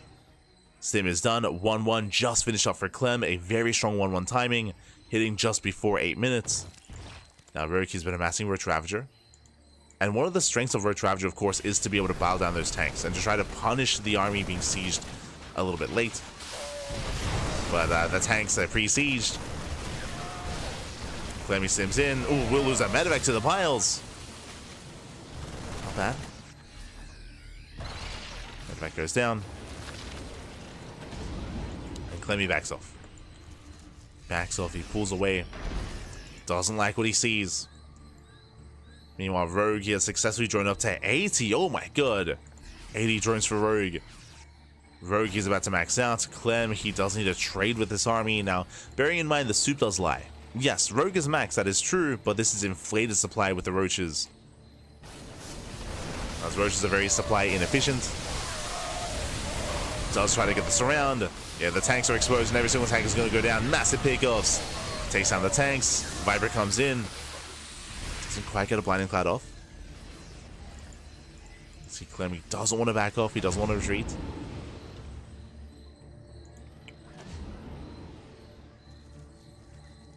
Going for a triple drop. Setting up back at home. Clem, he is vulnerable. Remember, he lost all of his tanks. He has to rebuild.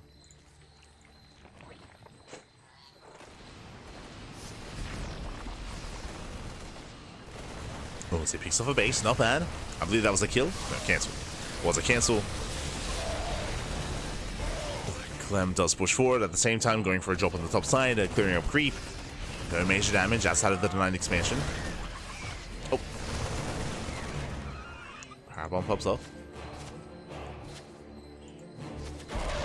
As a full medevac goes down. So far, Rogue is holding. He's holding and he's taking. The hive is now done. We have we have lurker upgrades on the way. Getting into Hydrovector Viper.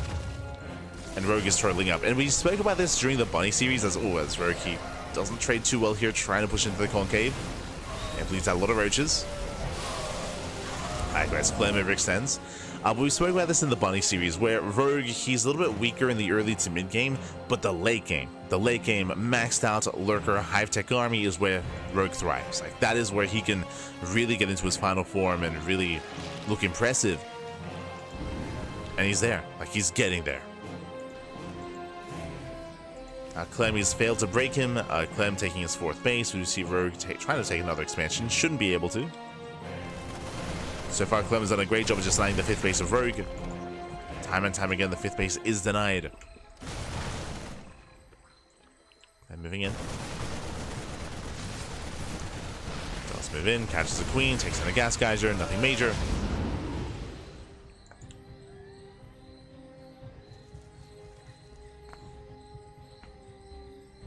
Nothing major yet. We should soon be seeing Nidus Worms as Rogue is turtling. As you can see, Rogue, he has never attacked this game. Like, he's never pushed across the map with run-bys or with counterattacks or with any kind of committed army. He's building up more lurkers, and his final form here is Mass Nidus Worm. So Nidus Worm Lurker, and of course Mass Overseer as well.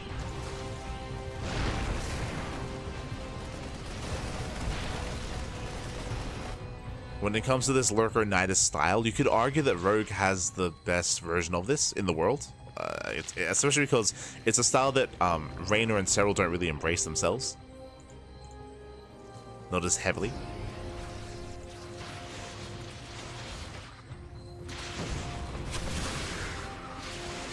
Meanwhile, CC's going to be denied. Rogue, he does want to get rid of these Ravagers, as he's refining his army. Getting rid of the Roach Ravager, replacing it with more Hydras and Lings and Lurkers. Just refining himself.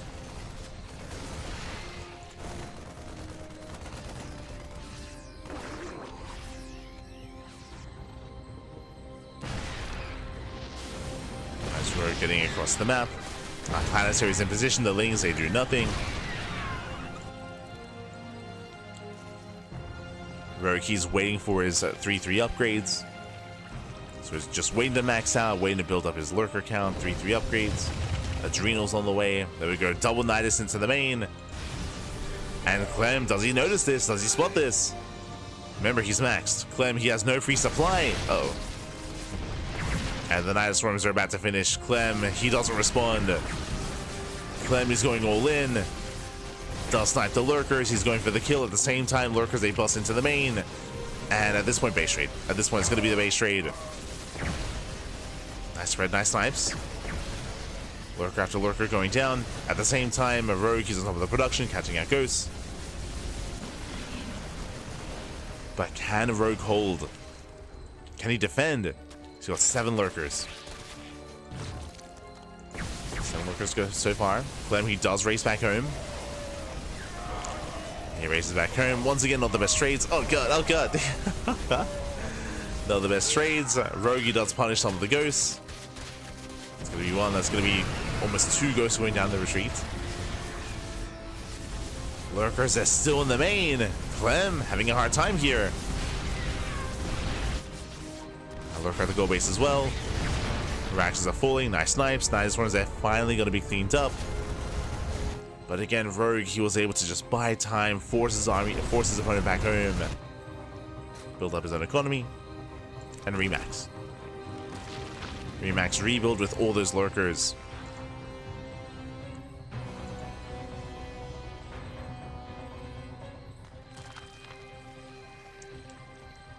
And as long as Raynor can't move out, then Rogue is going to be looking solid.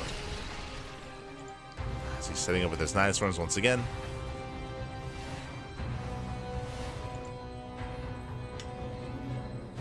Building up more Lurkers. A lot of Lurkers. There we go, double Nidus pack into the main. This time, Clem, he's somewhat in position. The Changelings, they do disrupt some of the production. But this might be a good thing for Clem, because it means that Clem has more in the main than he otherwise would. Nice one to finish. No commitment, though. A couple of Lings. Okay, never mind. Jesus. Lings, they get on top of the tanks. He does commit to the siege. He does commit to the unload. going for the main, takes down all the tanks. At the same time, lurkers they do threaten the bases towards the top side. Lurkers here towards the gold as well. And Clem is being torn apart. Can he keep up? Defends the main. Meanwhile, 9 SCV kills. Mining is denied. The planetary! No repair! Yeah, no repair in time. Massive pick-off. Planetary goes down. Clem down to 3 bases. Now retaking his 4th. This time as an orbital, not a planetary.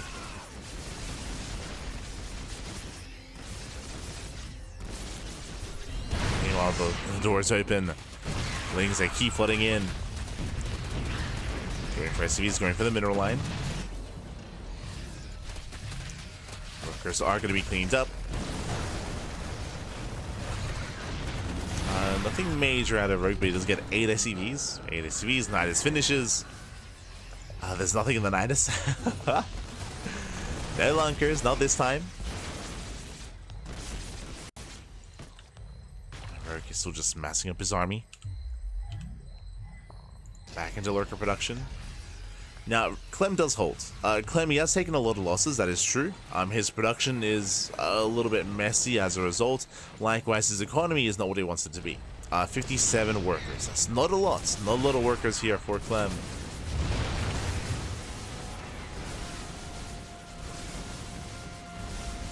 Meanwhile, Rogue moves in. Clem out of position. Oh, good. Smash just going off here on the main army. As Rogue pulls away, he's also pushing towards the south side. Taking more bases, more expansions. So I punish this base here from Clem. Make sure that Clem never expands. Gets a lib, gets a tank.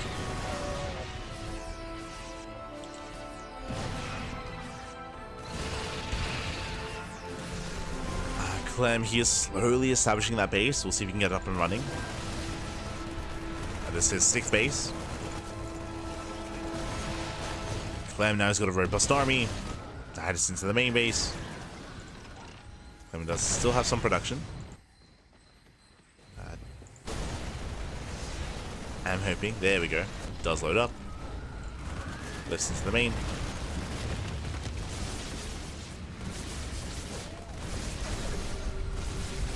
This time he will more easily clean this up here. Takes down the lurkers, the forward expansion, yeah, it's going to go down. This is a bold base from Rogue, and he will not hold on to it. We'll lose the center gold. No bathing speed? Oh, good.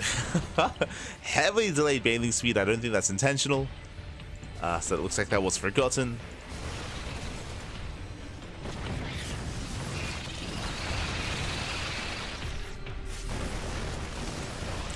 Then once again moving in, clearing up all the creep. Another Nidus into the natural. And does he notice, actually? It looks like he does. He does notice. He's racing back home with everything he has. Only Lings, they're going to be dealt with. At the same time, Rogue looking for an opening.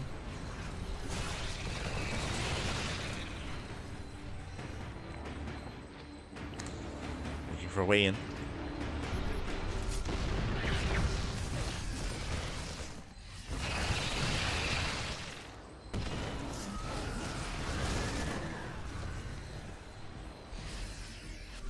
And this time, I mean, Clem has been keeping up. He's been keeping up with all the Nidus worms.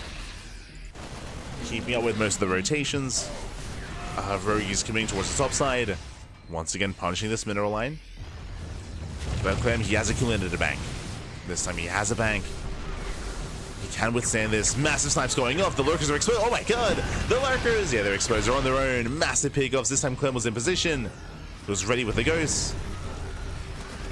Oof. And not a single lurker escapes yet. So far, 43 lurker kills. Crazy. 43 lunkers. It's tanks in the main. The Nidus worms, again, they're just over time. They're not as effective. More lurkers going down. 45 lurker kills. Ay, ay, ay. This Nidus finishes, but for the most part, Clem is ready. Takes down the Lings, takes down the Niduses. Rogue, he's just rallying everything across the map, trying to see what sticks, trying to find some damage. He gets a couple of tanks. couple of tanks, and he is down to 12 lurkers. Still a decent lurker count. Nothing major. Still enough for these ghosts to deal with. True. Again, lurkers are good, but they do need either Ling Bane or Hydras in front of them to help protect. Helps out with the lunkers. Speaking of lunkers, they get across the map. Ghosts are ready for them. Yeah, once again. Like Rogue, he's so heavily reliant on these counterattacks to be wherever the lurkers, or wherever the ghosts aren't. Because once the ghosts are in position, I mean, the lurkers, they just melt. They do 0 damage. Oh, they get 5 SCVs. Another nice into the main. We have the Mass Overseer here out of Rogue. Again, this is his go-to style in late game ZVT. We've seen plenty of this. And we did mention that earlier last year, this did catch Clem off guard, but since then, Clem, he's had time to reflect, to ruminate, and to adjust to the build, adjust to the style.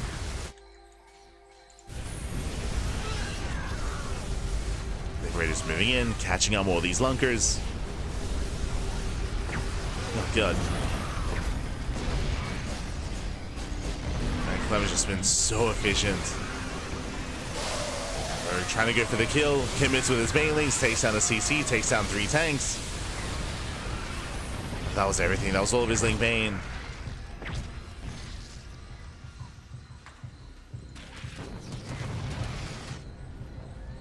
And here comes a counterattack. And what is it to defend? How many lurkers? 8. 8 lurkers in all quite a position. Nidus goes down. Hoping that wasn't the only Nidus for him. Yeah, there are more. Nidus's Banelings, they roll in. Nice splits here out of Clem. He avoids the splash damage. It just keeps going. Just keeps on pushing. Across the map, 18 SCV kills. Clem. He'll lose so many workers. He's down to 28 SCVs, but Clem still has a massive army.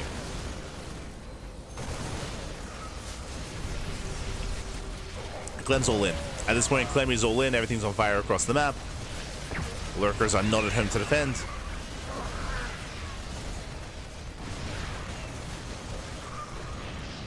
The goal base is going to fall.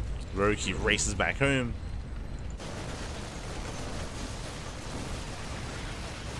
Does race back. He can get on top of the ramp, and is that going to be enough to hold on, actually? Where are the lunkers? As lurkers, they should be waddling back. Without them, this is going to be a more difficult hold.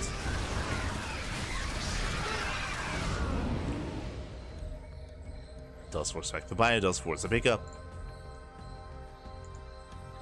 Clem pulls away. And as it all settles, where exactly are we? So Clem, he's broke. Clem, he's out of a bank. He's got 26 workers here. He doesn't really have much money left. Meanwhile, Rogue is in a similar position, but does have a bit of a larger bank. He also has some more lurkers as well.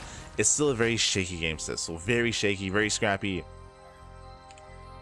This can still go either way. Ooh, only 1 lurker for Rogue. That is the biggest concern. No lurkers. Without lurkers, I'll be honest, I don't think Rogue can survive this. It's going to be close. He's relying on a mass Ling Bane surround instead. Now, for those that are curious, for those who haven't seen this, the Mass Overseer, the goal here is to obscure. And to deny any kind of clicks on whatever's underneath. Typically, Hydras and lurkers. As of course, they have to be manually targeted. And the Overseers, they're there to protect.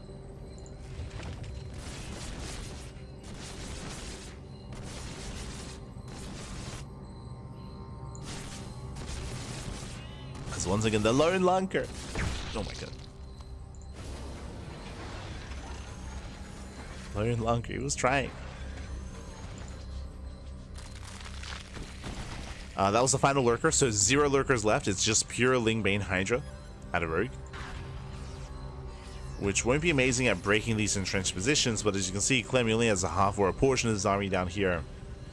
He has all the ghosts towards the top side.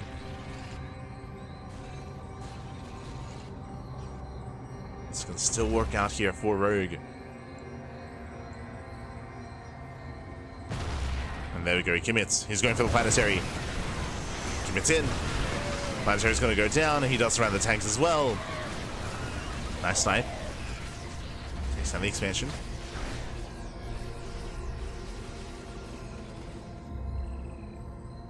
Very pulling away.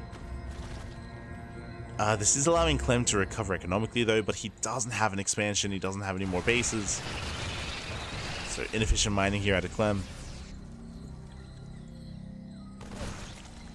And Rogue once again collapsing in with pure Ling. We're done with the Lunkers, we're done with all of that. Protection gets a full surround. Gets us around, collapses on the army, brings down the tanks, brings down the Liberators. And does Clem have enough to keep going? A lot of his supply are now in medevacs, not in army. He claims another expansion. He's still mining. The supply is still lacking, but he's kind of there. Lings, they go for a run by. They bust in. Clem pulls away in time. Snipes here. They do connect with the queens. Overlords are trying to hide. They try to obscure the main army's vision, I mean. And Rogue, oh my god, does force the pick up. That's still going to be 24 drone kills. Clem still trades well.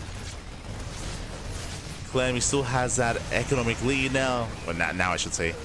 Does have the economic advantages. Takes down all the Hydras. Hydras, they cannot fight this head on. Yeah, the Marines overwhelm, and that may just be it. Every Hydra falls. Hydras, they cannot fight Marines head on. GG gets called, and Clem will take the game and the series 2-0. GG. GG, well played, Clem. He will claim the series again. A very, very intense back and forth. Honestly, Rogue had some really nice moments. He was popping off with the Night Swarms. He was getting into the main, hitting the 4th, hitting the 5th, hitting the 6th base. Like, lurkers were all over the place. But the problem was that he was unsuccessfully saving his own bases. Like, as he was killing workers and denying mineral lines, Rogue was also taking a lot of losses as well. And towards the end, we saw that Rogue was broke. He was broke. He could not afford these losses. He could not afford these trades. And in the end, GG. GG, well played. Clem, he does claim the series, and now we have to figure out what the hell's going on. Where are we headed? Switching our scenes over, we have the answer here. We are heading over to the European server.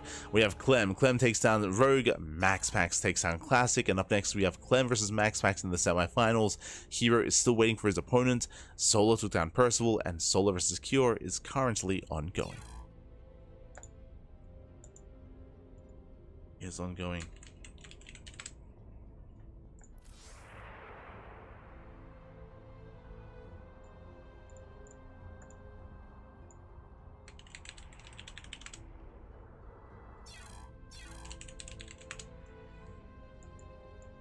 We are just setting up. Beautiful.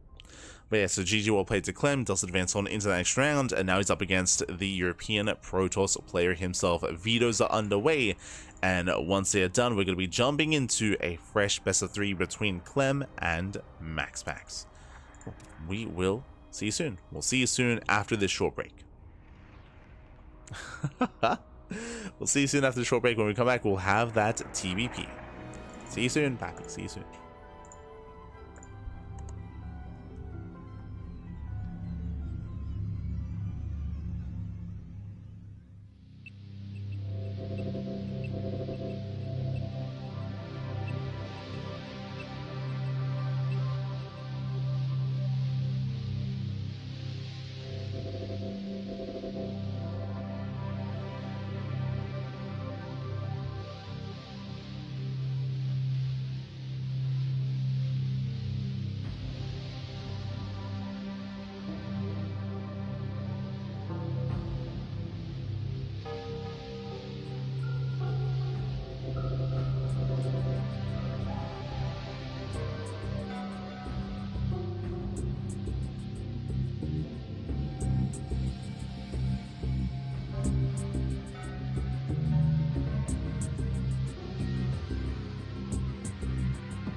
everyone, welcome back to the WardiTV Monday number 30 semi-finals. I hope you enjoyed that lovely brutal OC as we've returned. We are back with our semi-finals match with our TVP, a match you should be quite familiar with, but not in the finals, in the semi-finals instead. As spawning in the bottom left-hand corner of ley lines, we have the Danish Protoss player, the blue Protoss, representing Sidestorm Gaming. It is MaxPax.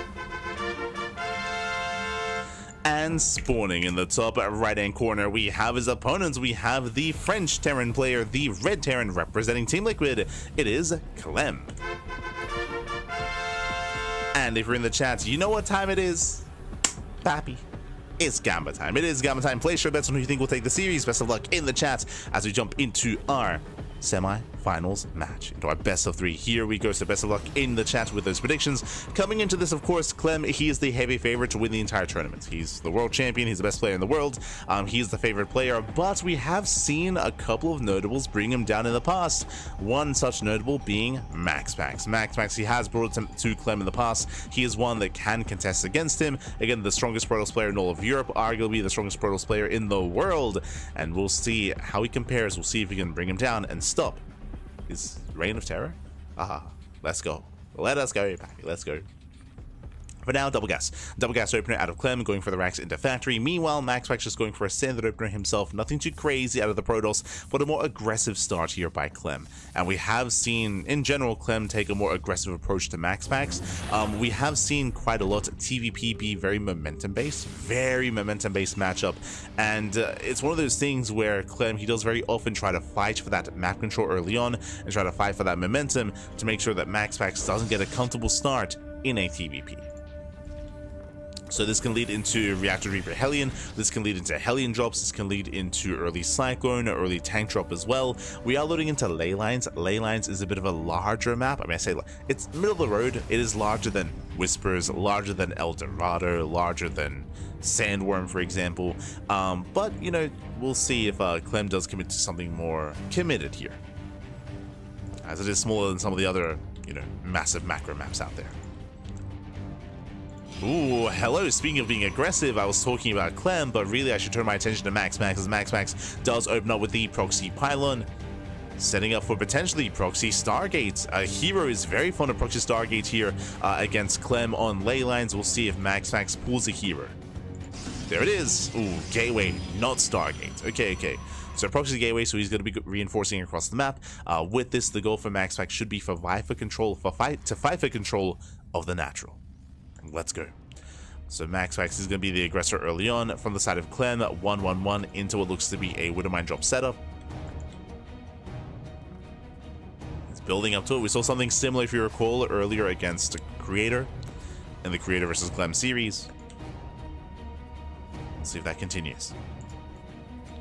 Clem, he does threaten the mineral line.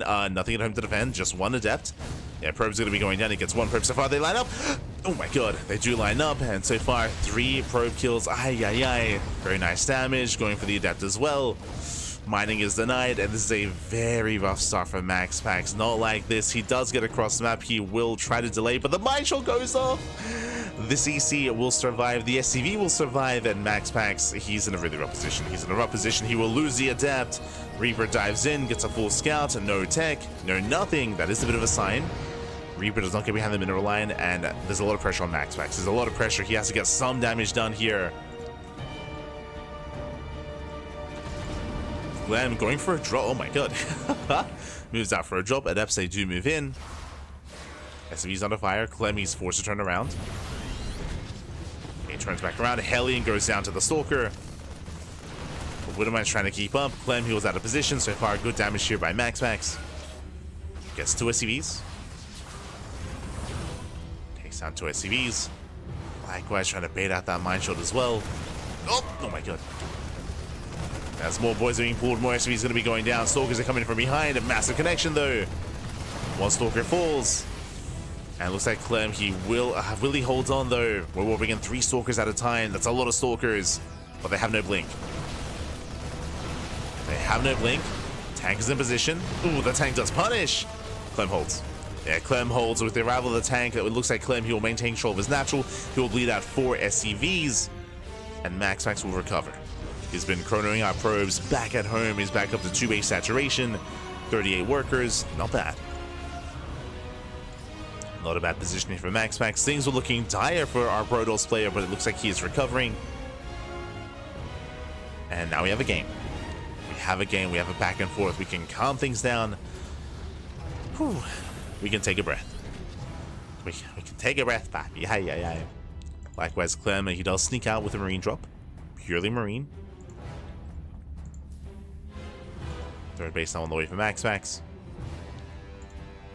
MaxPax does turn around with his army. Likewise, warping in back at him to defend. And MaxPax, he's ready for this. Bearing in mind there is no blink, so there's no dive on the medevac.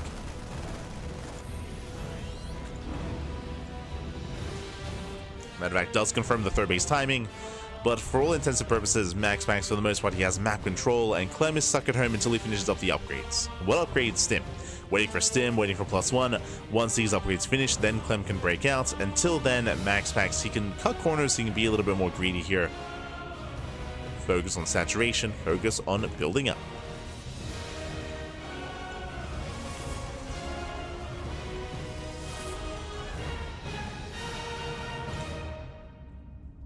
Over here, the game will slow down.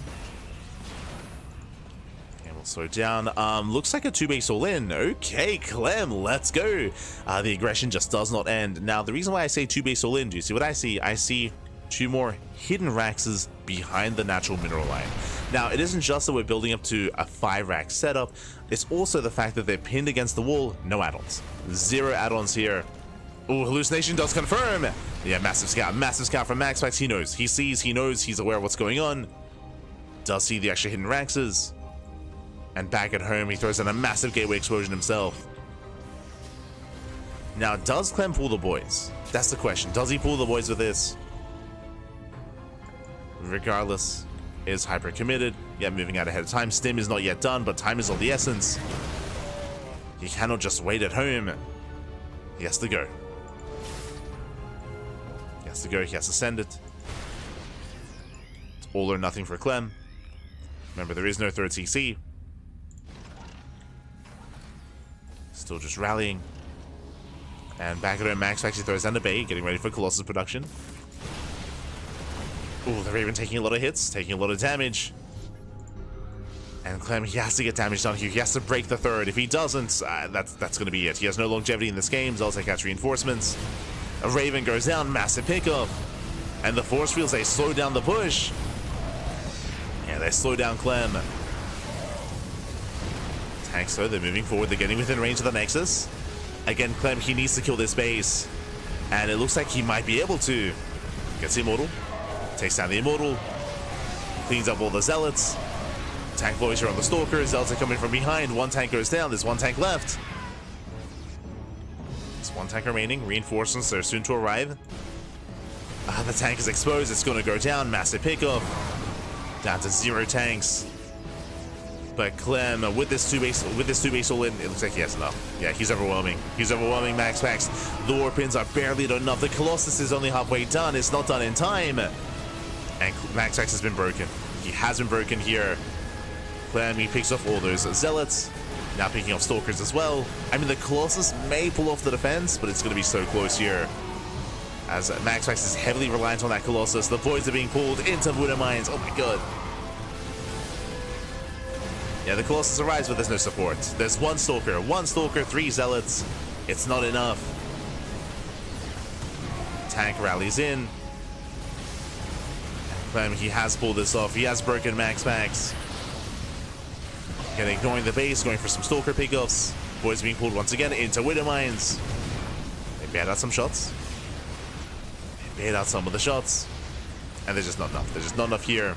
Again, MaxPax heals broken earlier. As the Colossal production was just far too late. Far too little, far too late. Clem now is just going for the kill. At this point, Clem has the better economy. He has mules back at home. Tank Voice here on the Colossus. GG gets called, and Clem, he will take a lead in the series. He will take game number 1. Whew, GG. Again, a very intense all-in there by Clem. MaxPax, he did scout it, he was aware of it, but it still took so long for that first Colossus to arrive. If the Colossus had arrived any sooner, then maybe he defends that expansion. Again, he had some great force fields, and he did snipe the Raven, but it was still a numbers game, and he just did not have the army he needed to hold on there. Barely not enough. It was close. Was still a close defense. With that, we do see Clem taking a lead, and now we are jumping into game number 2. Oh, and we load into the smallest map in the ladder map pool. We're going to be spawning into Whispers of Gold. Oh boy, speaking of aggression, you thought you saw aggression on ley lines. That same build, if done on Whispers of Gold, it hits even faster, and it hits even harder. Like, it can hit like a truck. It's going to be insane, it's going to be intense. I'm not saying that Clem is going to go for the same build, but if he goes for something aggressive, it can be more difficult to defend against that. So we'll see what MaxPax's answer is going to be. Oh boy. Here we go. Of course, it goes both ways, right? Like, aggression is going to be favored for either player. We saw that MaxPax last game did go for the proxy gateway, so he may try to go for another proxy here as well. We'll see. We'll see if he can turn the tables.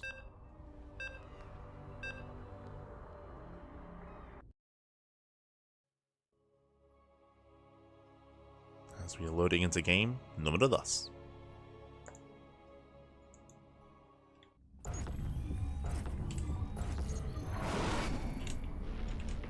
And spawning in the bottom right hand corner of Whispers of Gold, we have the blue Protoss player, the Danish Protoss, representing Sidestorm Gaming down in the series. We'll see if he can bring us to the ace match. See if he can go all the way. It is MaxPax. And spawning in the top left hand corner, we have his opponent. We have the red Terran player, the red Terran himself, representing Team Liquid from Atlanta, France. It is Clem. Again, as always, Clem, he's favored to win the entire event. Can anyone stop this man? Can anyone bring him down? MaxPax is one that can do it, but he is now down in the series. He does have a deficit coming into the semis. We'll see if he can bring it back and bring us to game 3. That's all I want. Regardless of how this goes, you know, I'm greedy like that. I would love to see an ace match. I'd love to see a game 3. Here we go.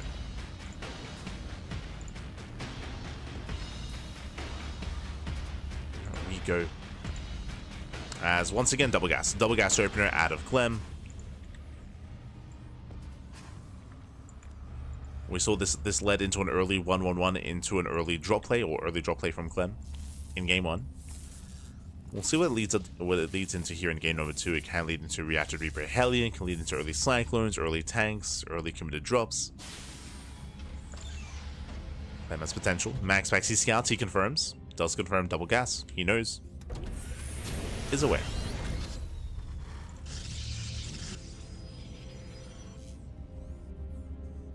From here, the probe can escape, can get the hell out of here. And pull back home.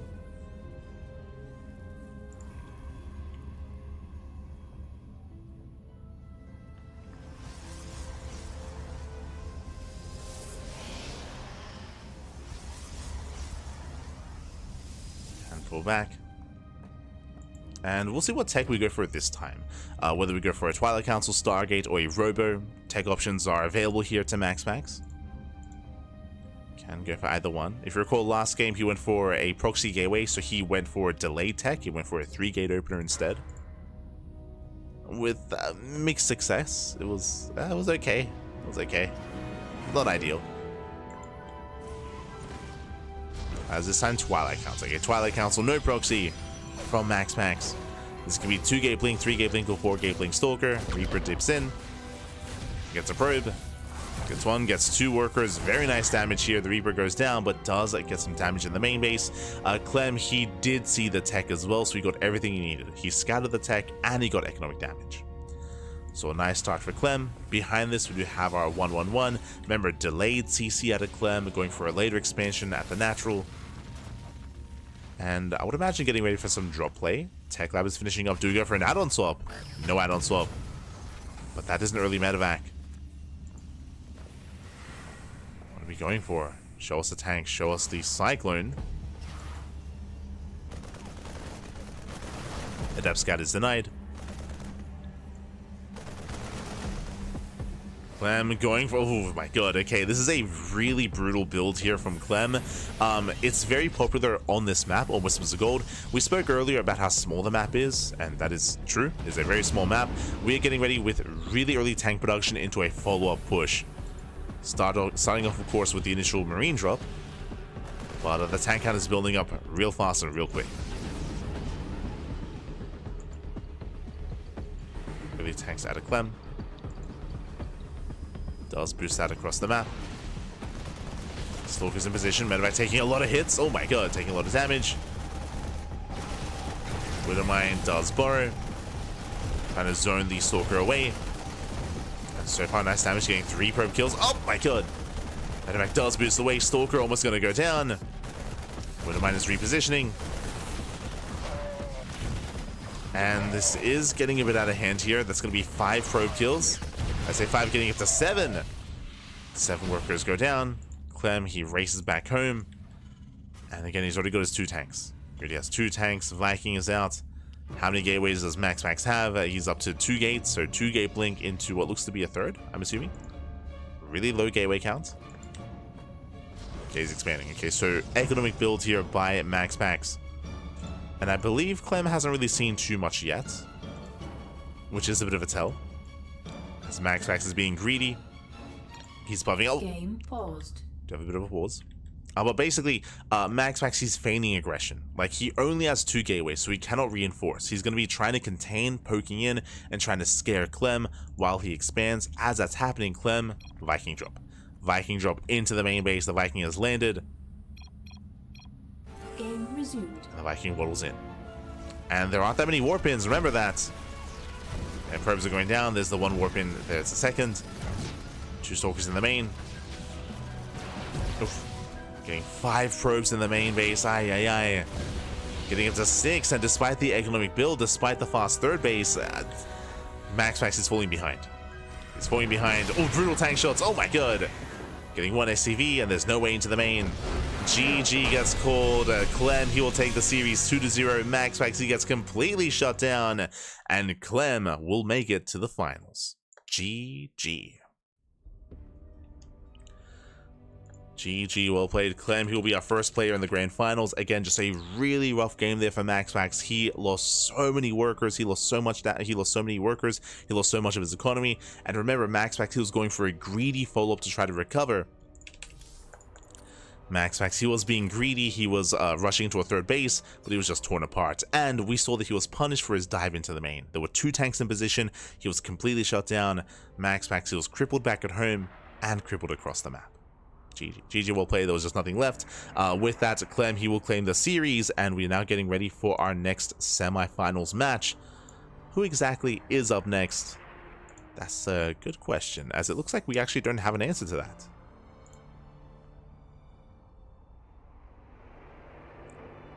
Looks like Solar versus Cure is still ongoing, and I'm curious, is anyone casting that?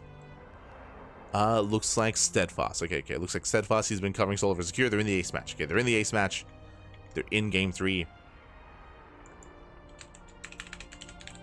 So Cure and Solar. They're in the quarterfinals. We will not be able to jump in mid-series, as they're in the ace match.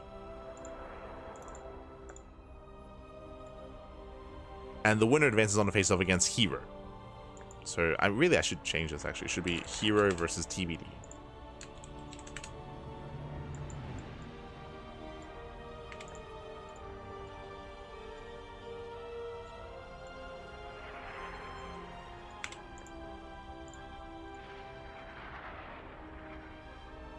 There we go. So herO, he's going to face off against either Cure or Solar, whoever wins that series, whoever does take it. But they're getting into a longer game state here. Oh yeah, they're in the late game. So Solar, he's got Lingbane, Infestor, Broodlord with a couple of Ultras. Meanwhile, we do see Cure, he's going to be getting into his own Ghost mech composition. Just Ghost, Tanks, Liberators, Vikings. So they're in the late game on ley lines, so it may take a while. I'm assuming he has ghosts, but according to the chat, there might not be. Uh-oh. If Cure doesn't have ghosts, there's no answer to the Broodlords. Yeah, there is no answer. I mean, I guess the Vikings. I'm not too convinced, I'll be honest. But we'll see. We'll see what Cure can pull off.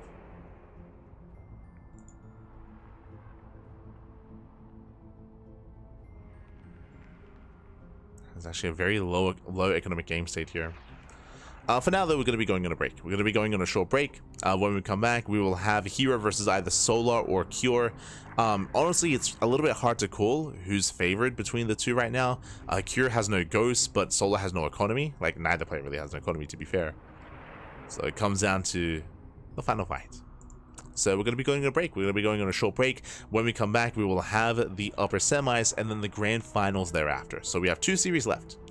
2 series left here for the broadcast, so take this time to get some snacks, get some food, get some water, drain your disruptors, massage your marines, and we'll be back in a couple of minutes with our next series. See you soon. See you soon, Pappy. See you soon.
Welcome back, everyone. Welcome back to the semifinals, the upper semifinals of the WardiTV Monday number 30. We just wrapped up. I say we just. The previous quarterfinals match just wrapped up. We did feature Solar versus Cure. That was being covered over by Steadfast. In the end, Cure did full, and now we have our upper semis ready. Spawning in the top right-hand corner of Killer's Mile, we have the South Korean Zerg player, the Blue Zerg, representing Team Falcons. It is Solar. And spawning in the bottom left-hand corner, we have his opponents. We have the red Protoss player. We have the red Protoss himself. It is herO. We go. And if you're in the chat, you know what time it is. It is Gamba time. Predictions are open. Place your bets on who you think will claim the series. Best of luck in the chat, as predictions are open for the next couple of minutes for who you think will claim the series and make it to the grand finals. As a reminder, for some greater context, Clem is waiting in the grand finals. He just took down MaxPax 2-0, and Clem is waiting for either a Protoss or Zerg opponent. Who is it going to be? We're here to find out. So far, Hatch, Gas, Pool, standard opener out of Solar. He's denied the natural. Of course, the unnatural instead. So a bit of a disrupted start here out of Solar. Outside of that, though, we do have herO going for his own standard opener as well. So nothing too crazy, nothing too wild. Yes, Solar's initial opener is a little bit more uncomfortable. That is true. But outside of that, we're settling in. And now we can talk about the map itself. Welcome one and all to Killer's Mile. This is, I would say, one of the shorter rush distance maps in the map pool. You can be quite aggressive and quite assertive on this map as well, but there are some features to make up for that. First things first, we do have a very narrow ramp coming into the natural. This is similar to Neon Violet Square, and sorry, not Neon Violet Square. This is similar to King's Cove and to Abyssal Reef. So a very narrow choke point coming into the ramp, but the third base is more exposed. You can gain access to the third base from the center or from the right-hand side as well, through these ramps, through these other locations. So there are multiple avenues to try to push up and push in towards the third. Third is on the same point of elevation to this attack path as well. So there's no ramp, there's no choke points, the entrance is quite wide, it's quite large, and you can also again attack from multiple angles as well. So we have seen many a player attempt and fail to defend the third as well as the fourth base. So aggression, I feel like, is favored here on Killer's Mile. I feel like at the end of the day, for a lot of these TLMC 20 maps, we have limited data, we have limited maps, we do cast on them on a regular weekly basis, that is true, but we have less experience on them than some of the other more ladder maps instead. But at least from what we've seen so far, aggression has been favored. We've seen a lot of shorter games on this map. For now, though, is going to be a Stargate opener out of herO. Does open Stargate. Likewise, herO, he does head towards the cliff face, and he doesn't quite get within range. Does confirm saturation, heads towards the main, confirms lack of gas income, and will dip away. Does dip out. Oracle production behind this, standard follow-up, no going for the Void Ray, takes down the active tumor, very nice snipe. And here are the jukes. He jukes away, he jukes, he jives, he shades across the map, he does make it out, does not get surrounded. Nice movement there from herO. And Solar, he will attempt to catch that adept. Link speed does kick in, the Oracle does confirm the Lings. Here he responds, he turns back around. And the Lings, they will threaten the natural at least. But not much more than that. The third base is getting up and running. herO, he does take the linear third. I was discussing quite a lot about the triangular third base and how it is a little bit more exposed. Here we have the linear third base instead. I will say that it's a little bit more awkward pushing into this expansion just because of the choke point here, just because the defending player can reinforce from both angles, from both sides, and even get a surround or a flank on the army. So I might go as far as to say that this base might be a little bit safer. So the terrain is very shaky here on the right hand side. We have destructible towers, we can wall this area off. Likewise, we have a nice cliff face here that a siege unit can be placed upon to protect this location, to protect this area, to protect this ramp as well. There's a lot going on here on the right hand side. Meanwhile, fast Eva chamber. Now, typically a fast Eva chamber before any other tech leads towards +1 melee. So I'm imagining that this is going to be +1 melee out of Solar. Adepts a threaten a shade towards the natural. A Solar so far is keeping up. He does force a cancel. Meanwhile, stasis into the main. Solar pulls away. As we did mention, yep, plus on melees on the way for Solar. As we did say, because there's no other tech, it does scream Ling Hydra. Adepts a shade into the mineral line, and Solar, he's out of position. He is late to react. 6 drones go down. Massive damage. Remember, these are glaive-less Adepts. They're vanilla Adepts, and they do pop off. Meanwhile, triple Oracle into the main. Stasis did catch a couple of workers. Likewise, oh, doesn't quite find any damage. The Oracles, they take a lot of hits. They will pull away, but so far, good damage here from herO. And Solar, he counterattacks. He has to get something across the map. The Oracles, they're out of position. Lings, they threaten the third base. There are some Stalkers, though. They do warp in. And Lings, they will get a surround nonetheless. They come in for the surround. They get 1 Stalker. Not bad. 1 Stalker goes down. The shield battery was a little bit too late. And again, the Oracles were late to come back home. So we have a back and forth. All in all, I do favor herO's position slightly over Solar's. Solar behind this into Lair, into Ling Hydra, as I did mention. Now, Solar, he may opt to go for an all-in. We have seen a lot of aggression and a lot of all-ins out of Solar in this matchup. And when I say all-in, I do mean a 3-base all-in with no saturation at the 4th base. We'll see if Solar drones. We'll see if he does drone up past 66. Speaking of droning, more drones going to be going down. 3 more workers here at the natural. Gateway explosion for herO. Gee, that's a lot of gateways. No gases at the 3rd base. I spoke about the aggression from Solar, but no, herO looks like he's going for an 8-gate all-in. Did I say 8? He's going up to 9. Jesus, 9 gateways. He does move out. Yep, here comes a probe. This probe is for the proxy. He's going to proxy a pylon, proxy gateway. It's going to be a 3-base, 10-gate all-in out of herO. He's not stopping. He's not stopping, he's not slowing down. It looks like a safety roach one was throwing down for Solar, so Solar, he is going to be thankfully having some safety roaches. But is it going to be enough? Again, here comes the pylon. Here comes the all-in. herO pulls away. Solar, he has not confirmed. Lings, they do slip into the main. The wall is not a wall.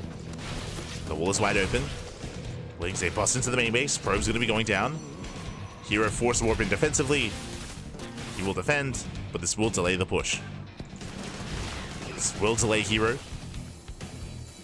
As now we can focus on the main fight.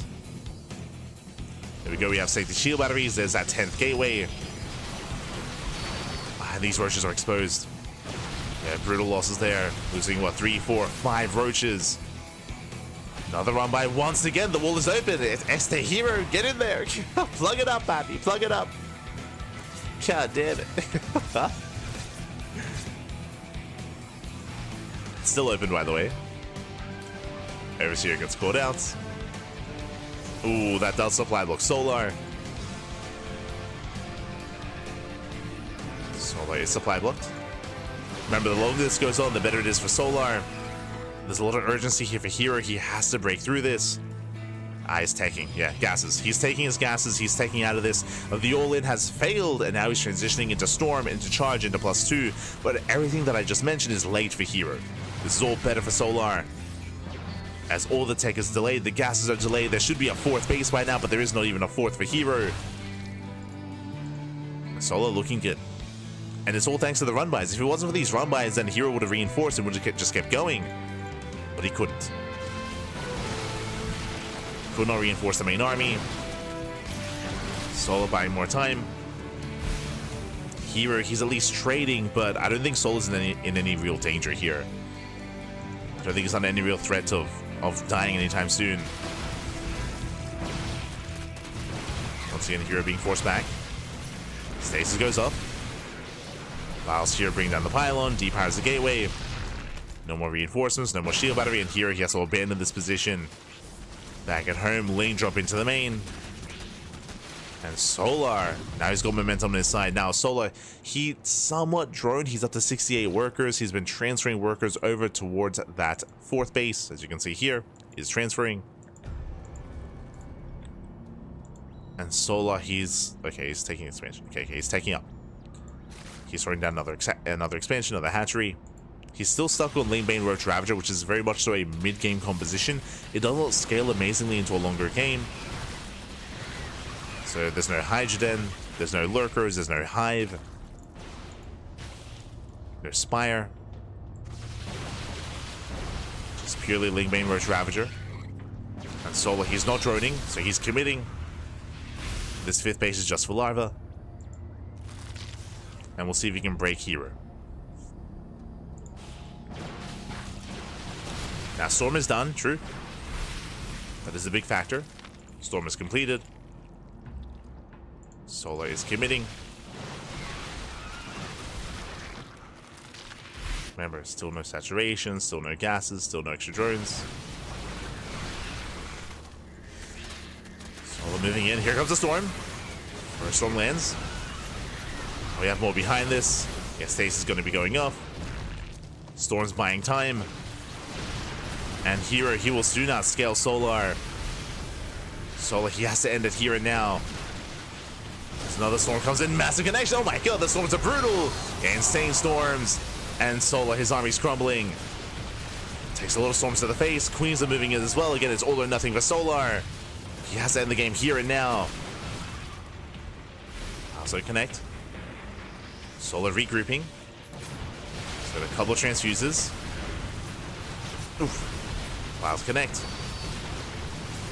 Last Solar still bleeding out more roaches. And we need those lings, we need that support. And it's not here. herO, he breaks through. GG gets called. He breaks the all-in, and herO will take a lead in the series 1-0. GG. Whew, GG, well played. We had herO initially going for a 10-gate 3-base all-in.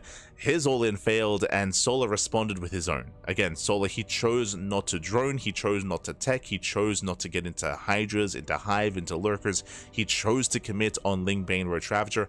I don't blame Solar, just because typically, if a player fails an all-in, then you have momentum. And Solar did have momentum, but the trades from herO were too good, and again, Storm did finish in time.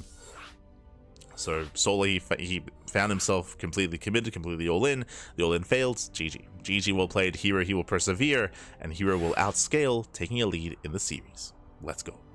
Let us go. As we are now getting into game number 2.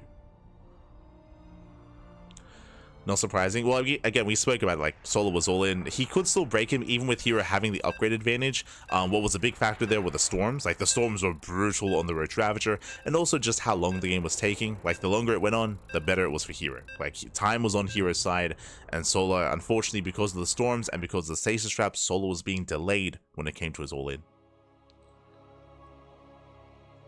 Here we go. We're getting into our next game. We're going to be loading into Whispers of Gold.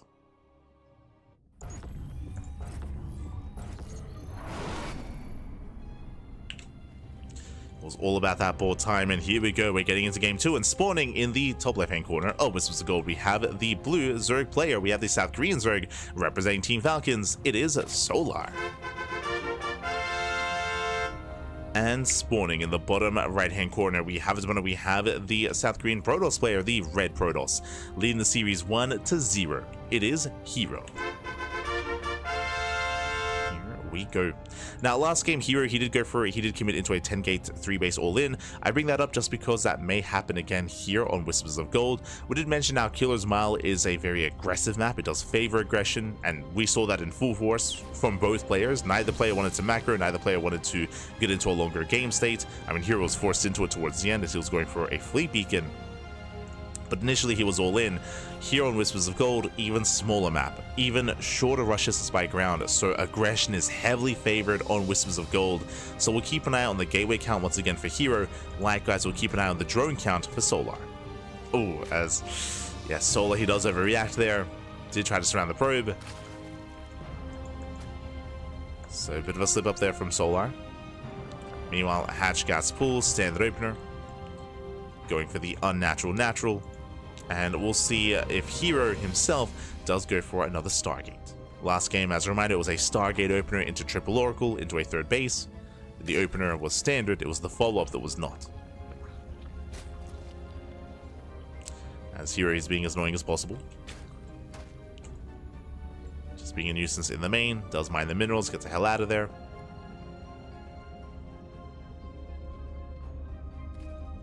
But now we are settling in. Now, personally, I would love to see an ace match. I'd love to see a game 3 between these two, regardless of how it goes. And Solar has been having a lot of success when it comes to all-ins in this matchup. That's how he took down herO last time. That's how he took down MaxPax as well. Just hyper-aggression out of Solar. It's been his approach to ZVP over the past 2 months.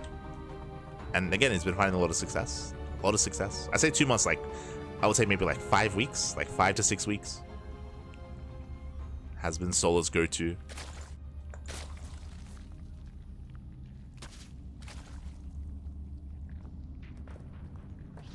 This hero does poke out.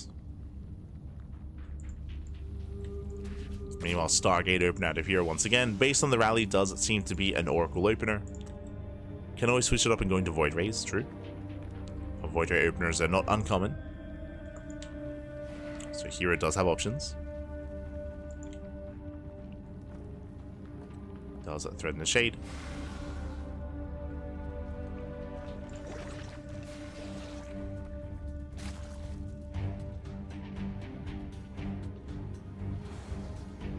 And it is going to be the initial Oracle. So Oracle first here out of hero. So just like the previous game, just a standard opener. Standard opener, getting into the Oracle, soon expanding, getting into that third base. Really, it's the follow-up that we're looking for, right? The timing of the Twilight Council, the timing of the Forge. And whether or not hero takes gases at the third base. Meanwhile, Adept dips in, gets a drone, not bad. Gets a one worker. Unlike the previous game, there's no major economic damage yet. Last game, if you remember here, he was able to snipe 6 drones. He was able to get 6 workers and also pop off with the stasis traps. Meanwhile, Lings, they do slip into the natural. And they don't get a probe yet. They deny some mining time, they get a full scout.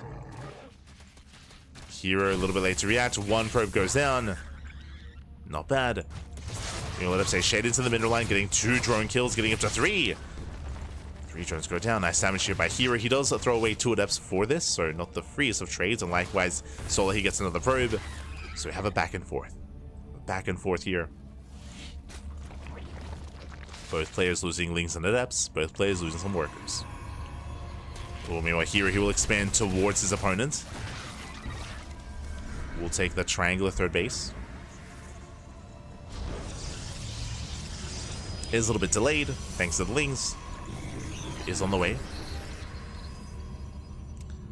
Meanwhile, we keep an eye on Solar. We'll see if he goes for the early Eva chamber once again. Last game, he did go for the safety Roach Warren, and he found himself in Lingbane Roach Ravager. Meanwhile, early Twilight Council, very early. Okay. Now, if this was any other player, I would have assumed Glaives, but we do have a Forge behind this, so it looks like +1 and Blink on the way for hero. Adepts do shade into the mineral line. A drone's going to be going down. Then we go for the dive. We commit. We get a Queen, but we will lose 1 Oracle. The Oracle goes down, but drones are still falling. Adepts are still wreaking havoc. Denying mining, chasing down those workers. They will get 1 more, and they shade away. Now, was that worth it? 6 drones is good, but hero did lose an Oracle. Like, Oracles have so much value in this game when it comes to scouting, harassing, defending, supporting the main army. Lings, they move out for a counterattack, but the Oracles, they race back home in time to defend. Here we will hold. When it comes to that follow-up again, we're expecting +1 and Blink. Yep, it is on the way. And Solar, he's going Lair first. So Solar, he's mixing it up. As a reminder, last game, Solar, he went for an early Evo Chamber into fast +1 melee. This time, early Lair, extra gases. This could be to maybe even skip Roaches and go into a heavy Hydra Ling army, emphasis on Hydras. We'll see. We'll see if a Roach Horn gets thrown down at any point. Yep, extra gases are being taken. We're getting up to 5 gases already. Adepts, they threaten a shade. Here we're trying to keep tabs on Solar.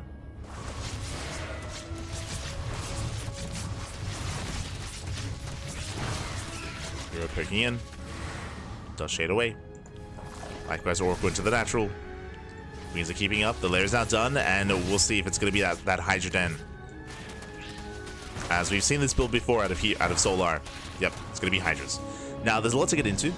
First things first, we do see Solar maintain map control. He will bleed out 2 workers. He does take down just the 1 Oracle, doesn't get the second.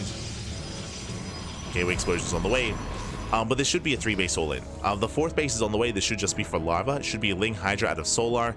And Solar, typically with this build, he does not get Evo Chambers. He does not make any upgrades. It's going to be like 0-0 mass Hydra. It does hit like a truck. Hydra Den is done. Hydras are amassing. And again, this is really early Hydra production here out of Solar. Earlier than normal. Stasis goes off. Nice catch. And Solar, he's amassing his army. Now, when it comes to herO across the map, he has taken a gas. He's taken a gas here at his third base, but he is not saturated. Interesting. There we go. Okay, it does saturate. So here he's not being too aggressive. He has +1, he has blink. From here he's going into his gateway follow-up, into charge, into +2. So here he's going to be reliant on a gateway heavy composition, but do you see what I see? No storm. There's no temple archives, there's no storm. He's delaying his storm in favor of charge, in favor of, you know, committing into more gateways, which means there's no splash damage, which is scary here against this kind of all-in. Remember, no drones. No drones, no saturation, 3-base all-in out of Solar, Mass Ling Hydra, which is very vulnerable to splash damage, but herO won't have any. Temple Archives now on the way. It's going to be close. Stasis goes off. Lings, they come in for a backstab, they pick off the shield battery, and again, Solar, he's still just massing up pure Ling Hydra. And it's going to be all or nothing for Solar. herO, yep, now he knows, now he realizes, now this is a late realization. He does see lack of saturation at the expansion, he just noticed with his move outs, and he throws down a massive amount of cannons and shield batteries, but is this too late? Because here comes Solar. herO, he has to buy time for the storm. Storm, it just begins. It's a ways off. It's again, storm is delayed. It is late. Solar moving in. I mean, with these many shield batteries, I think herO, he should be okay. There's no banelings, right? There's no banelings to knock this down. We'll see. Solar, he's droning. Solar, did he see the setup? He didn't. He saw some of the gateways, saw some of the cannons. Solar, now he backs off. He's droning, infestation bit, lurker den. Solar, he doesn't believe in his all-in. So this is actually really good for herO. Look at this investment. So much resources into these Hydras, into this army, and honestly, lurker den is late. Infestation bit is late. Hive is late, and these drones are also late. Everything here is delayed because of the all-in, and Solar, he invested into this army, and he did nothing with it. Now, in a way, he did do something. He did force this reaction, true. So he did force some wasted resources on cannons and shield batteries, but Solar wanted more than that. And herO is already working on +3, whereas +1 is just now beginning for Solar. Ooh, Ling Ramai. Ling Ramai does get in. Lings get into the natural, get into the main base. I do favor herO in a head-on fight. Storms are moving forward, and Solar, can he hold on? Takes out the Oracles. Storm will zone. He has 3 storms left. Down to 2. He has more High Templar coming in. Yeah, more High Templar reinforced. I want to say 4 storms here for herO. Lings, they're wreaking havoc. They're forcing defensive warp in. Storms are decent. But herO, I mean, he's committed now. Probes are going down. 13 probe kills across the map. And here come the lurkers. Once the lurkers arrive, I mean, that's game. Like Solar, he's so close to defending against this, to holding. Lurkers are on the way. herO, he's down to, I want to say 2 storms, maybe almost 3. Lurkers almost done. A nice storm on the Hydras. But lurkers, they finish. Lurkers, they do complete. 3 lurkers left. herO kiting back, and here he's running out of steam. He's running out of army.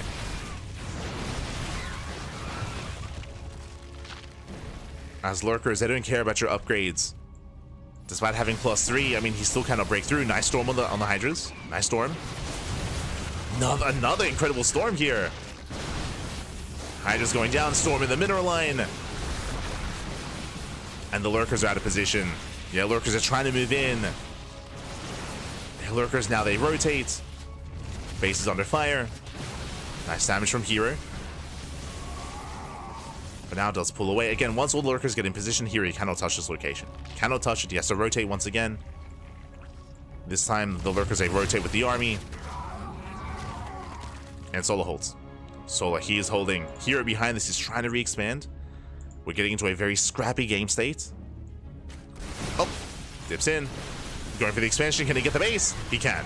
He can, and he will. Hatchery goes down. Against Solar, he was late to rotate with his Hydras. Nice pickoff. Very nice pickoff here out of herO. Pulls away. Lurker count is building up, and we have Skytoss on the horizon for herO. Going for the fleet beacon. Going for the mothership. Whew, okay. We can take a moment. We can take a moment to just calm things down, to settle in.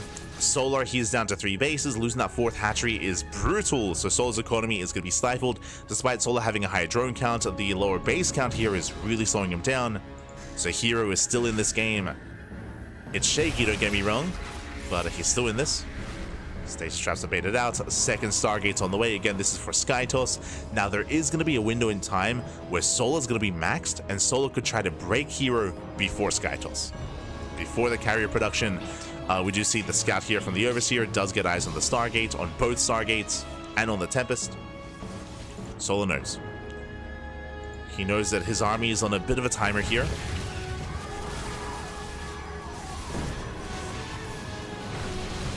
Solo, he rotates, pushing in between the bases. This wall of shield batteries might come into play. True. Might come into play. Nice storm. Hydras get choked up on the lurkers. Oh, herO diving in. Now the storm pops off. Takes down one lurker. You can see Solo just forcing his way through, wedging himself in between the bases. The first Tempest has arrived. One Tempest is not going to be enough. Oh, the lunge. Lunges in. Takes down the Tempest. Massive pick off. Tempest goes down. Lurkers are forcing their way forward. Getting on top of the expansion. These shield barriers, they're coming into play. Let's go. They're actually being useful. Yeah, at the same time, herO going for a massive counterattack. Drones are going down. Mothership has arrived. There's a cloak. Yeah, here he's holding on. He does defend. Meanwhile, across the map, Zelce busts into the middle line. There's the boys. Wait, what? The boys are pulled. They're killing drones. They're getting damage. As Cloak is running out, but Tempest have arrived. Still very close here. Solar, he's running out of steam though. He will lose 38 drones across the map. His economy is non-existent. His economy has been crippled. What you see is what you get. Solar, he can no longer reinforce. Takes down the expansion. But herO, he still has the fourth base. The fourth base is still up and running. herO, he holds. And herO, he comes out on top of 30 workers. 63 probes here to 33. Solar, he's all in. He has to end the game with this push, but it's not going to be enough. That is a lot of lurkers. True. that's a lot of lunkers. But lurkers, they don't shoot up. GG gets called. The Tempest, they hold. The Zeltz wreaks havoc across the map. And herO, he will take the series 3-0. GG. Sorry, 2-0. Whew. GG, well played. herO, he will claim the series. A very intense back and forth. We did expect aggression, we did expect all-ins, but not quite this kind of game. Solo, of course, he went for his Ling Hydra all-in. He barely was, but if you remember, he pivoted away, right? He committed into the all-in. He saw the setup of herO, and he didn't have faith. Right, he didn't have faith in the all-in. Solar, he backed off, he pulled away, he tried to transition into his own lurker tech instead, which he did successfully get into. He got into his lurkers, he got into his hive, that is true, but at a cost, right? It's like in doing so, he was bleeding out a lot of hydras, he was bleeding out a lot of units to the storms, he did lose the fourth base. That was a pivotal moment, is when Solar, he lost his momentum, right? If he was able to save that fourth base, he would have been so fast to max out, but he lost the expansion, he lost his production, he lost his economy. And in the end, herO, he recovered. He recovered and he was able to just pull Solar apart. Whew, GG. GG, well played. Very impressive performance there by herO. And now we have our grand finals. Getting into our grand finals, it's going to be a best of 5 between herO and Clem. Let's go.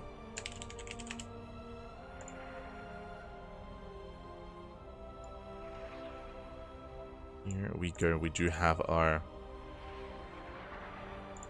best of 5 getting ready.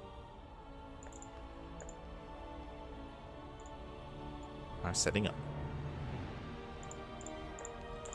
Again, Clem has been patiently waiting this entire time for his opponents, either Solar or herO. And we have that opponent ready.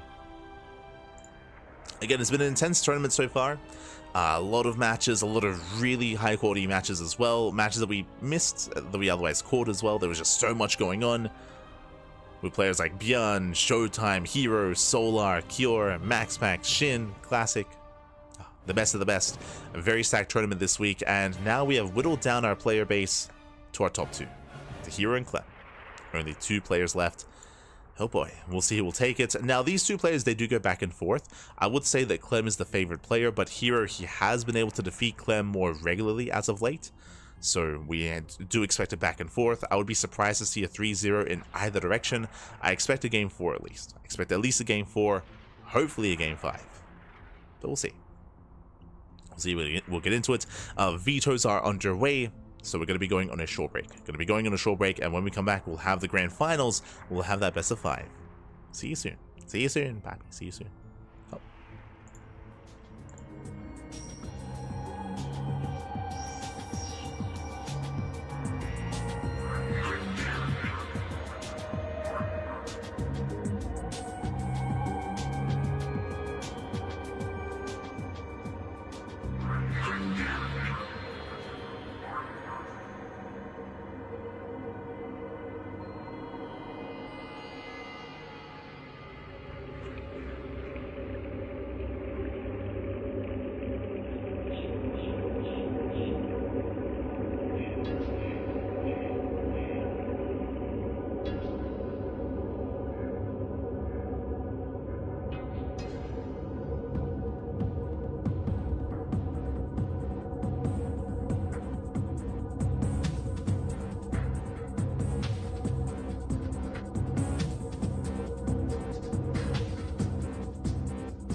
Welcome back, everyone. Welcome back to the grand finals of this week's WardiTV Monday. It has been an intense tournament. Many players have been a part of it, but all have fallen, except for 2. We have 2 players remaining here. We have a Terran, we have a Protoss. We have our best of 5 finals, and spawning in the bottom left-hand corner of Amygdala, we have the French Terran player, the blue Terran, representing Team Liquid. It is Clem,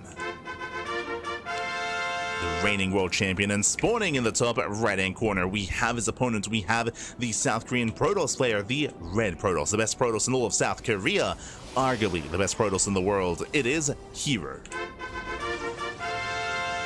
And if you're in the chat, it is Gamba time. It's Gamba time. Predictions are open. Place your bets on who you think will claim this tournament. Will it go the way of herO? Will it go the way of Clem? All I want is a back and forth. All I want is a game 4 or even a game 5. That's what I'm greedy, Pappy. I'm greedy. But we'll see how this does turn out. Again, these 2 very often go back and forth. Very rarely is it a one-sided series, so I'm hoping that that continues to be the case here tonight as well. For now, here he does open up with the scout. Probe does check the the linear 3rd location. It does check the triangle location as well, looking for proxies. Here, Clem, he is not above cheesing. He is not above going for proxy Raxes and even proxy Marauder. He's actually quite fond of proxy Marauder. So here he checks, he confirms. They can calm down. Calm things down. Going to be opening up a Zealot first. We'll open up with the Zealots. There we go, does cancel. Again, the initial Zealot was being made just in case there was a proxy. Now that he feels safe, he will cancel the Zealots and just get into his own game. So Gate Cyber Expand out of herO. Meanwhile, across the map, Clem, he does open up likewise economically for the first time. If you recall, we did have double gas openers every single game against MaxPax, but here against herO, economic start. Rax expand into a delayed factory, instead a more greedy or more economic build out of Clem instead of what he did against MaxPax. Now, part of that is also the map pool. If you remember, Clem and MaxPax, they did play on some smaller maps, on ley lines, on Whispers of Gold, They were just hyper aggressive in their own series. But welcome, one and all, to Amygdala. Amygdala is one of the largest maps in the current tournament map pool. It is smaller than Neon Violet Square, it is smaller than King's Cove, and smaller than Abyssal Reef, but those three maps that I just mentioned are not a part of this tournament map pool. Get them out of here. So this might be the largest map, actually. I'd have to double check between Amygdala and Frostline, which one is larger, but this is, I would say, the largest and most defendable map, more defendable than Frostline, 100%. So we often see a lot of later games here, like the mid game, late game as well, and we'll see if we can get there between these two players. Meanwhile, across the map, Twilight Council.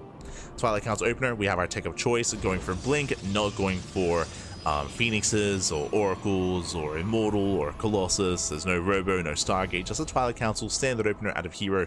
Hallucination moves in, and the Hallucination will confirm the 1/1/1. He will also confirm the later Starport, the faster CC.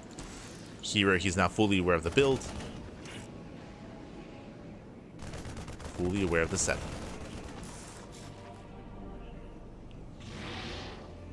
Meanwhile, Clem is getting ready for his drop. It's going to be a bit of a later drop, but a drop nonetheless. He's got Widow Mines. He might move out with the Marines as well. We'll see how hard he does commit. Meanwhile, back at home, the real question becomes, how many gateways? So it is going to be a Blink-based opener, but there are so many variations. You can go 2-gate Blink, 3-gate Blink, 4-gate Blink Stalkers.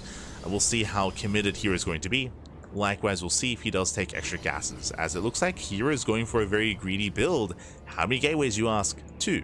So 2-gate Blink into a 3rd base, so a much more economic build out of herO. This does mean that herO will have less Stalkers though. It means he has less Stalkers to defend.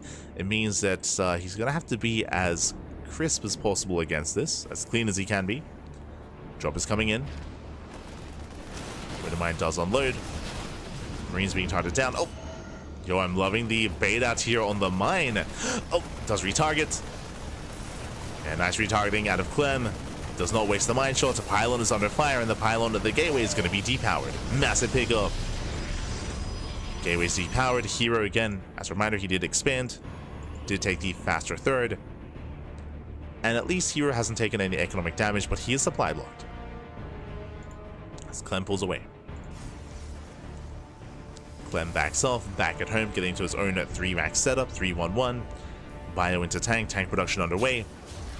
And Clem, he hasn't seen the gateway count yet. He hasn't seen the 3rd base either, so Clem is playing safe.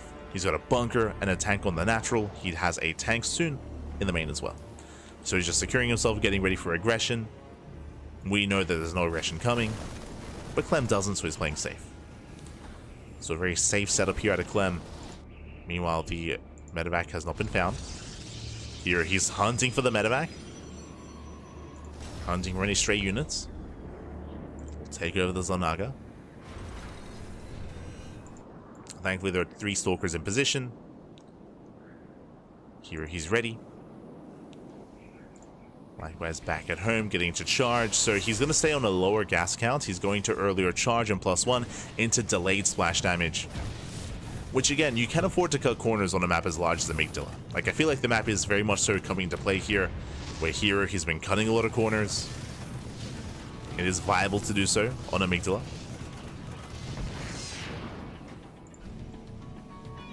You don't have to be as concerned when it comes to these big pushes and big move outs. 3rd TC is on the way for Clem. And Clem also getting into the mid game.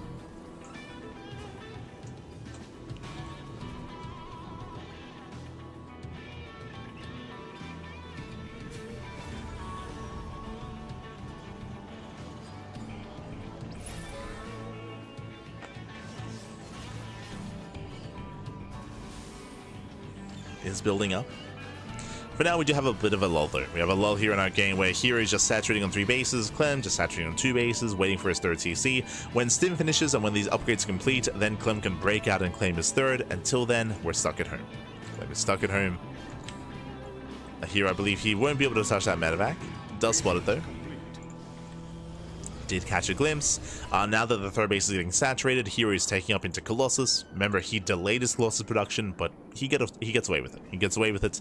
He didn't need to rush into Colossus early on. Oh, miss rally! Oh, that's a rough miss rally here by herO. Ay, ay, ay. Immortal gets thrown away for free. Not the best start. Likewise, massive tank shots to the face. herO is trying to be active, trying to slow down this push. He will collapse here on top of some of the Bio. And Marine Marauder goes down. Nice pickoffs. And herO is just buying time for the Colossus. But this is going to be a tough hold for herO. So Clem is moving out. herO, he rotates over. He's got his first Colossus. Second one is halfway done. herO he dives in. Takes out the first tank. First tank goes down. Second tank as well. Nice pickups. Risky play there by herO, but it pays off. It does pay off and herO holds. Whew. Again, without those tanks, this army has no backbone, right? That was the backbone to the army. Without the tanks, Clem, he has to back off. He has to retreat. And herO does defend. If it wasn't for that, Clem would have kept pushing. He would have just kept going, kept pushing in towards the bases, and he might have even broken herO. As Clem still has a supply lead, but he has to wait to reinforce. Now getting to a 4th CC, building up his Vikings. Clem still has a force to be reckoned with. And now he's taking up into Ghost as well. Meanwhile, herO, he survives. He survives, gets his 4th base, building up towards his gold as well. Looking to double expand. We have a second robot on the way, so this should be for disruptor production. Getting into initially 3 to 4 Colossus, then into disruptors. So a pretty standard composition so far. herO is not taking into Storm. He's not rushing into Skytos.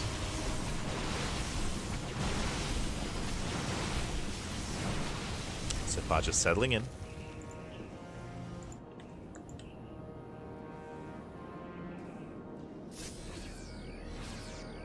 So players, they fight for map control. They're looking for the Zonagas. Clem does claim the first.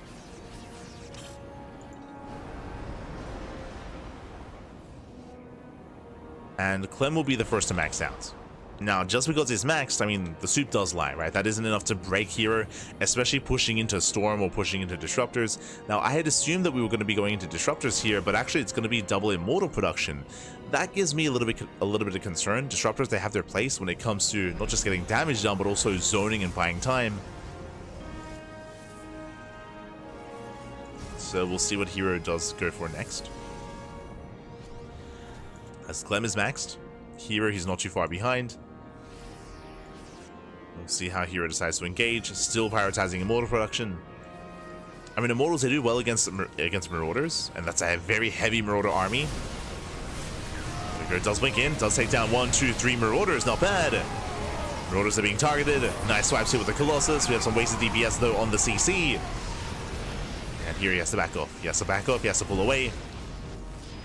Doesn't want to overextend. The first Colossus is about to go down. Massive. Oh my god, nice save. Ooh, oh no! He saved it for a moment, but the Colossus does fall regardless. Massive pickup. And now hero's getting to Disruptors. These are late, is what I will say. Disruptors are now on the way. We'll see if he can get there. Hero is still poking in. Peeking away at the main army. Likewise, Clem counterattacks, denies the expansion. Nice pickup. Does force a cancel. Now he's going for the base. Disruptors in position. Let's buy some time. That buys a bit of time. Hero does hold at the same time, pushing across the map, takes down the sensor tower. And as we're getting into the mid game, as we're working towards the late game, a big shout to Minty Crystal in the chat. God, Papi God, thank you so much. Thank you so much for the raid. Hope you had a great stream. Hope you had a great, I'm assuming, ladder session. Hope you had a great time. And welcome one and all to the grand finals of the WardiTV Monday. This is a best of 5. This is game 1. And we'll still have a full series ahead of us. As we're building up that disruptor count so far, 3 disruptors. Prism goes down. We have brutal pickup. Nova's going to be popping up, but the last little bit too trigger happy. Crazy army. At the same time, Clem pushes in once again, and once again the base is denied. Here he just cannot expand. He just cannot get a 6th base. Still committing in. Disruptors, they reset. Nova goes off, no massive connection. Going for the planetary instead. The planetary does go down. Yeah, the massive mortal here, they just chew away at that planetary. They take down both CCs. 20 worker kills across the map. The drop is still going. But herO, he might be able to end the game with this push. Yeah, Clem just not expecting this to just pop off. The Mass Immortal. Nervous connect. Another CC goes down. Again, with 6 Immortals, they kill these bases so quickly. And this may just be too much. There's the recall. Ooh, Immortals, they get left behind.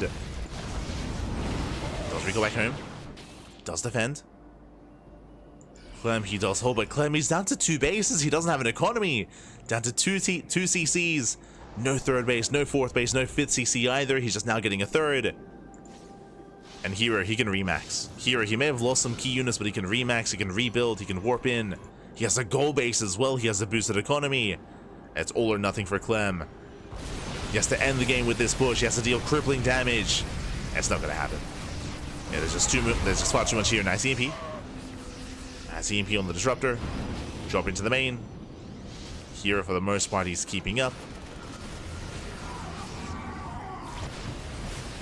As Clem is microing his heart out. Doing whatever he can. Stepping on in, takes down one, takes down every single disruptor. Oh my god! Takes down the disruptors, collapse on top of the Immortals, but last still just doesn't have enough. These are impressive fights, impressive trades, but GG gets called, and herO, he will take game number 1. Whew, GG. GG, well played. herO, he will take a lead in the series. A very unique style out of herO. The builds themselves were standard, but what caught my attention, if you recall, was the commitment into Immortals. It was only 2 Colossus, delayed disruptors. He committed quite hard into Immortals. Again, he had 6 Immortals when it came to his main army. And what did the Immortals really accomplish? They killed the bases. They sniped the planetary real fast and real quick. Planetary, orbital, another CC as well. In a way, with that push, with that move out, Clem's economy was completely crippled as bases were going down left and right. On top of that, Immortals, they have their place against Marauders, right? Like, they do trade relatively well against Marauders, and it was a very heavy Marauder army as well. But what really won herO that game was a crippled economy, right? With his pushes, he was killing and sniping base after base. So even though he didn't kill Clem then and there, Clem, he just had no longevity in that game. He had no economy, he had no mining, no income. GG. GG, well played. We're now getting into our next game, and spawning in the bottom left-hand corner of Ultra Love, we have the French Terran player, the Blue Terran, representing Team Liquid. It is Clem. We'll see if we can bring it back. As spawning in the top right-hand corner, we have his opponent. We have the Red Protoss player, the Red Protoss himself from South Korea, leading the series 1-0. It is herO.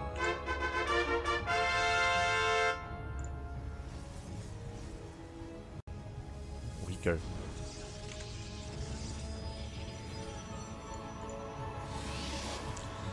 So we are going to be settling in and calming things down.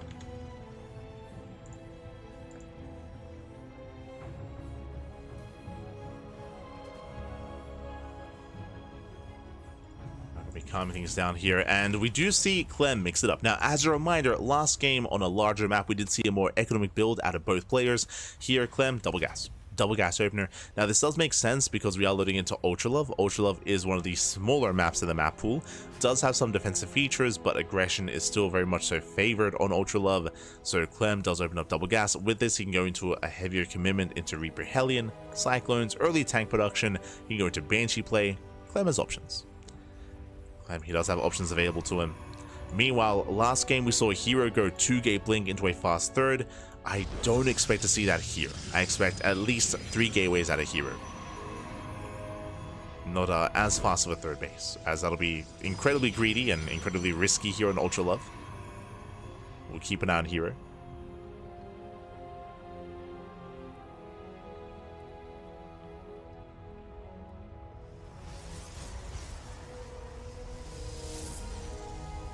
Here we go.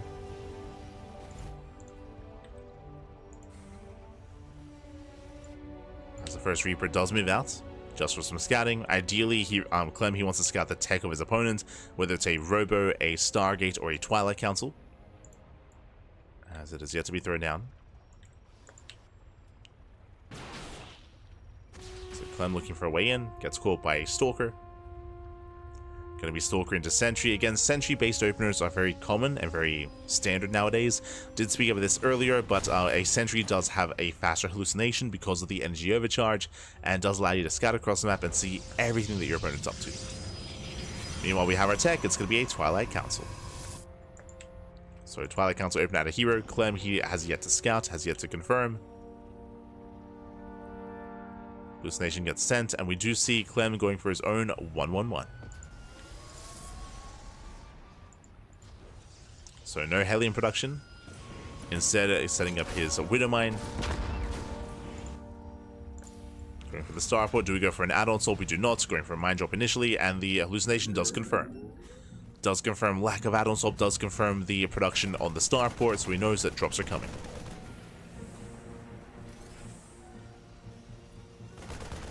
Is aware. Oh, meanwhile, herO, he's spicing it up here. I assumed it was going to be like 3-gate blink. I was not getting ready for this, though. It is going to be a charge-based opener. This is very unorthodox. This is very aggressive as well. Basically, herO, he has a window. He has a charge timing. Charge-based openers are very uncommon. This is basically a borderline all-in. How many gates? 4 so far. We're getting up to 4 gateways into mass charge lots. And ideally, this goes unscouted. The drop is spotted. The drop is going to be delayed. Now here, he can't afford to reveal any zealots, as that would be a tell. Instead, he does rotate. He does keep up with the army. The medevac! Oh my god, medevac's going to go down. Well, with only GG gets called as Clem, he will lose everything, and herO will take a 2-0 lead before even embracing his charge lots. GG. GG, well played. Clem losing everything across the map again. He was committed, going for the drop plate, going for the mine drop even. He lost everything, and with that, Clem, he taps out. We are getting into game number 3. I said this earlier, I was not expecting a 3-0 in either direction. I stand by that. I was not expecting a 3-0 in either direction, but herO is 1 game away from winning it all. From taking the win here, from becoming our champion.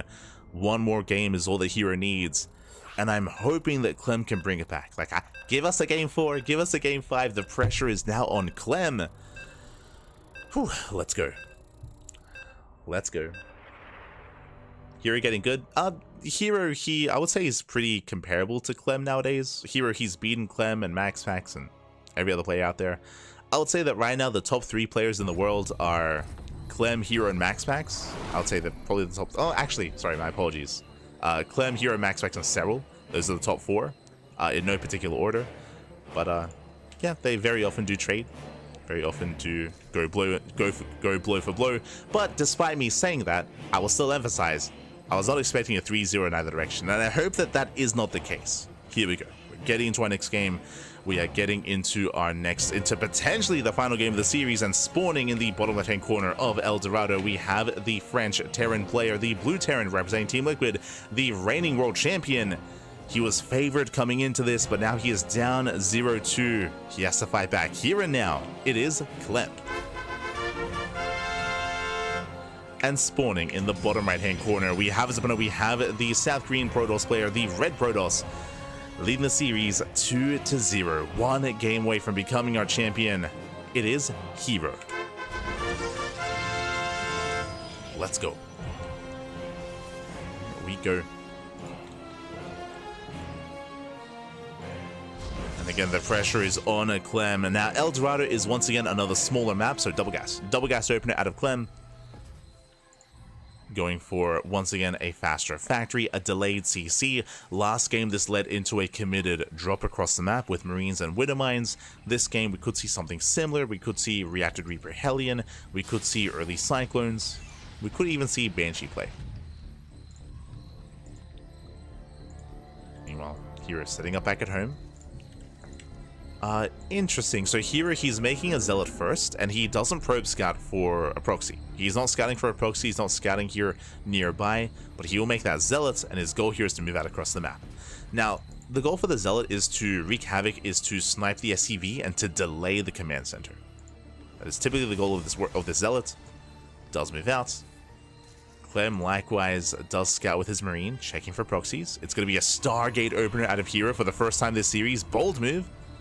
Opening up the Stargate. It is considered to be risky to play Stargate in this matchup, but you can get away with it on larger maps. Here, this is a smaller map, but short rush distance by air, so there's a lot of potential for herO, especially if Clem plays safe. Clem, 1-1-1. Oh my god. Hyper-aggression. Hyper-aggression. This is not just a factory before starport, before CC. This is a starport before expansion. Zealot confirms nothing on the natural, nothing on low ground, and Zealot sees everything in the main. Massive scout. herO, he sees the starport. This is a borderline one base all in. Now Clem will still expand, but it's a late expansion. Yeah, late CC out of Clem. As Clem, he's rushing to that starport, rushing into drop play. And this is committed. This needs to get damage done, otherwise he will fall behind economically. Just because of how late this expansion is, herO, his own base is almost done.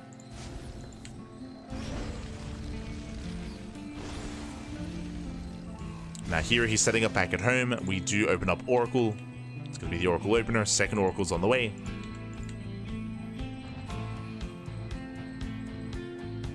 And here he's making his way across the map. I'm a little bit concerned here for Clem, not going to lie. Clem, he goes for a job. He does scout the Oracle. He's aware. Does he think it's a hallucination? No shot. He thinks it's a hallucination. SVs are going to be going down. Workers are going to be falling. This is getting brutal damage. Getting the mule as well. And Clem, he commits. He commits across the map. That's going to be 4 or 5 SCV kills. Ay, ay, ay.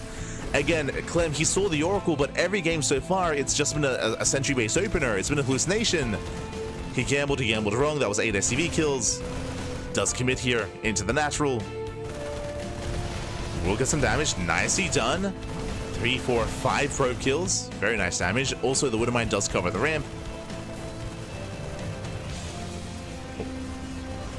And we'll see if herO can break out. Gets Revelation. Baits out the mine. Second Oracle has right here. He has enough. He has enough. He will defend, but that's still 7 probe kills. We have it back and forth. 8 SCVs for 7 probes. Not bad. We see Clem is rallying across the map. Clem, who wants to break herO here and now. Adepts are coming in. Widowmine is not yet reset. Oh, yeah, no Widowmine. One Oracle goes down. Does get one of the Oracles. The other takes a lot of hits. And messy engage here from herO. Well, he will clean up these Marines. And herO, he will shut down the Viking as well. Oof. herO holds. herO, he holds on. It was an intense moment here. And herO, he did lose, I believe, 2 Oracles. Yeah, 2 Oracles went down. But now herO's going for a counterattack. herO, he's moving out. Phoenixes are amassing. Medevac almost caught out as well. herO shades in. Oh, we'll lose one of the Phoenixes though. But this might just be too much. herO, he snowballs out of control. He breaks through the Marines. He gets up with the Cyclone. The Cyclone is not long for this well. Nice control. Saves the Cyclone. But zero mining. Yeah, zero mining here at the natural. SCV is going to be going down. Again, if it wasn't for this Medevac surviving, I mean, that would have been game. That would have been game then and there. I mean, it's still a rough position for Clem. Another Oracle comes in. Adepts say shade into the mineral line. They shade into the main. He commits. Oof. Bold move. He will lose the Adepts. He trades against the Marines, but he will lose everything. And Clem holds. Yeah, I do think it was a bit of an overstep here for herO to commit to the shade. We'll lose all the Adepts, and Clem, he can now retake his natural. herO behind this, building up more Phoenixes. Still a very scrappy game state. Oh. Oh, but the Medevac goes down. Oh, the Marine is trapped. the Marine can't leave. Yeah, the Marine's stuck on the other side. It's okay, he's being useful. You know, he has his Zelnaga. True, true. Feels Marine, man. Divided by minerals. herO moves out. Back at home, there's not much to defend. Clem, he does have 3 Cyclones though. It's a hefty Cyclone count. But they're not at home, so SCVs are going down once again. herO, he commits. Cyclones, they punish the Phoenixes. They get 1. And 1 Phoenix falls. Nice pickoff. Meanwhile, it's going to be 6 SCV kills. No mining in the main. Cyclones, they get caught out. Massive catch. And herO, he breaks through the Cyclones. He gets 1, he gets 2. He's going to get all 3. Oh, barely does not. Whew. Okay, Clem is holding.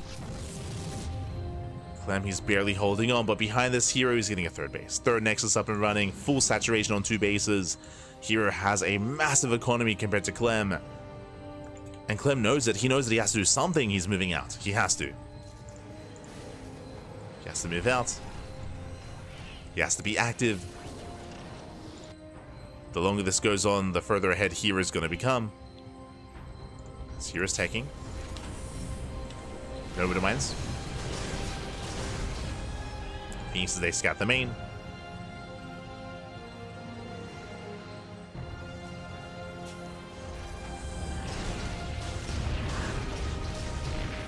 Oh, there's a recall. I'll say the Phoenix is in time, getting 2 SCV kills so far. Good trades here by herO, and he will soon embrace charge. That's the one thing that herO is missing, is that his gateway army is lacking 100%. Like, the gateway army is not really what it needs to be, but that will soon change with the Forge and with charge. So herO's building up. From here, he can go into a Temple Archives, into Storm, or into attempted Colossus production. He will need some kind of splash damage. Meanwhile, Clem, he's turtling up. Getting up to his 5-rack setup. Based on these racks locations, and this would make sense because of all the damage that's been done early on, Clem has to make a choice. Does he get an expansion and try to recover and get into a longer game, or does he pull the boys and go for a 2-base all-in? It's going to be a 2-base all-in. Again, based on these racks, they're hidden behind the mineral line and there's no add-ons, so we're just making as many Marines as possible, and it's going to be all or nothing for Clem. Now here, he does see one of the racks at least, so he has a piece of the puzzle. Setting up a proxy. herO, yep, he's being proactive. He commits in. Does force a stim. Phoenix as they get on top of those Vikings. The boys are being pulled.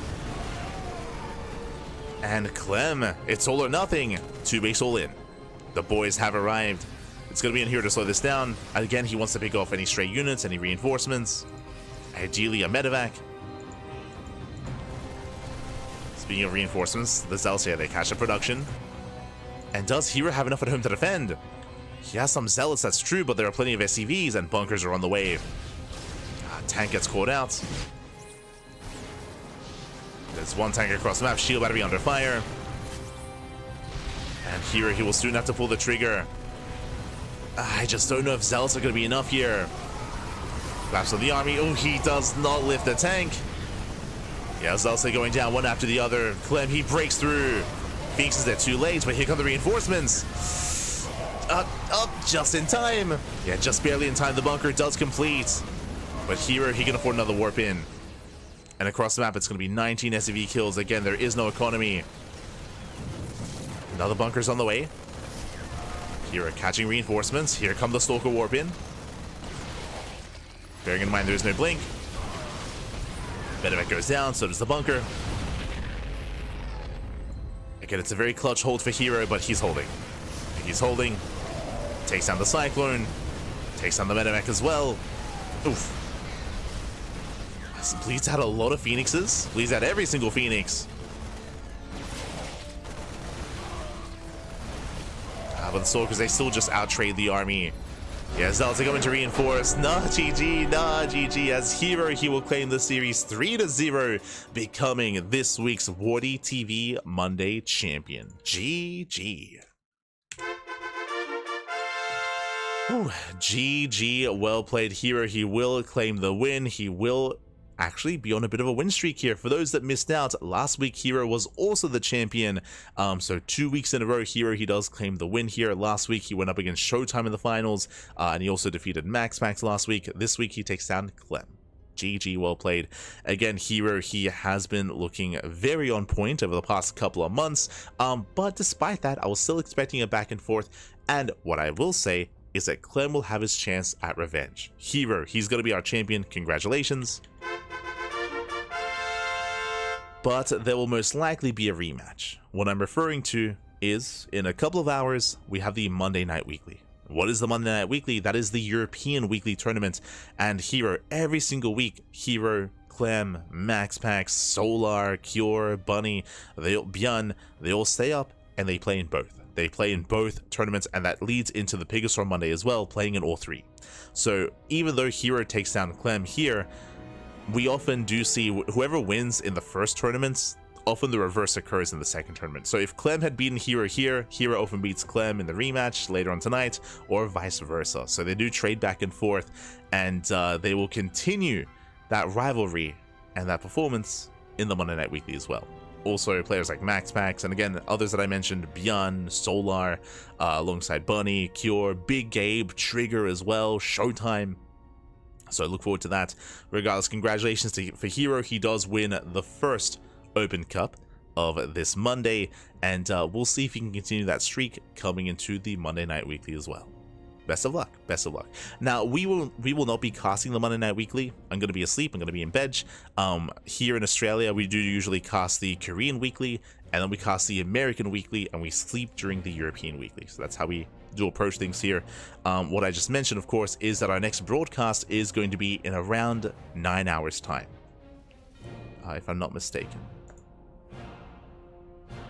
Let me just double check. Yep. So in 9 hours, so in 9 hours time, we're going to be live with the Biggest Store Monday. That is the NA Weekly, and do expect to see herO there once again. MaxPax, Solar, ByuN, like a lot of these guys, they just pull all-nighters. They pull all-nighters. They play in all 3 weeklies.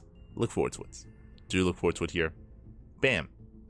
As we just wrapped up our Monday broadcast, and you can see Tuesday, 9 a.m. KST or 10 a.m. AEST, we are live with the Biggest Store Monday.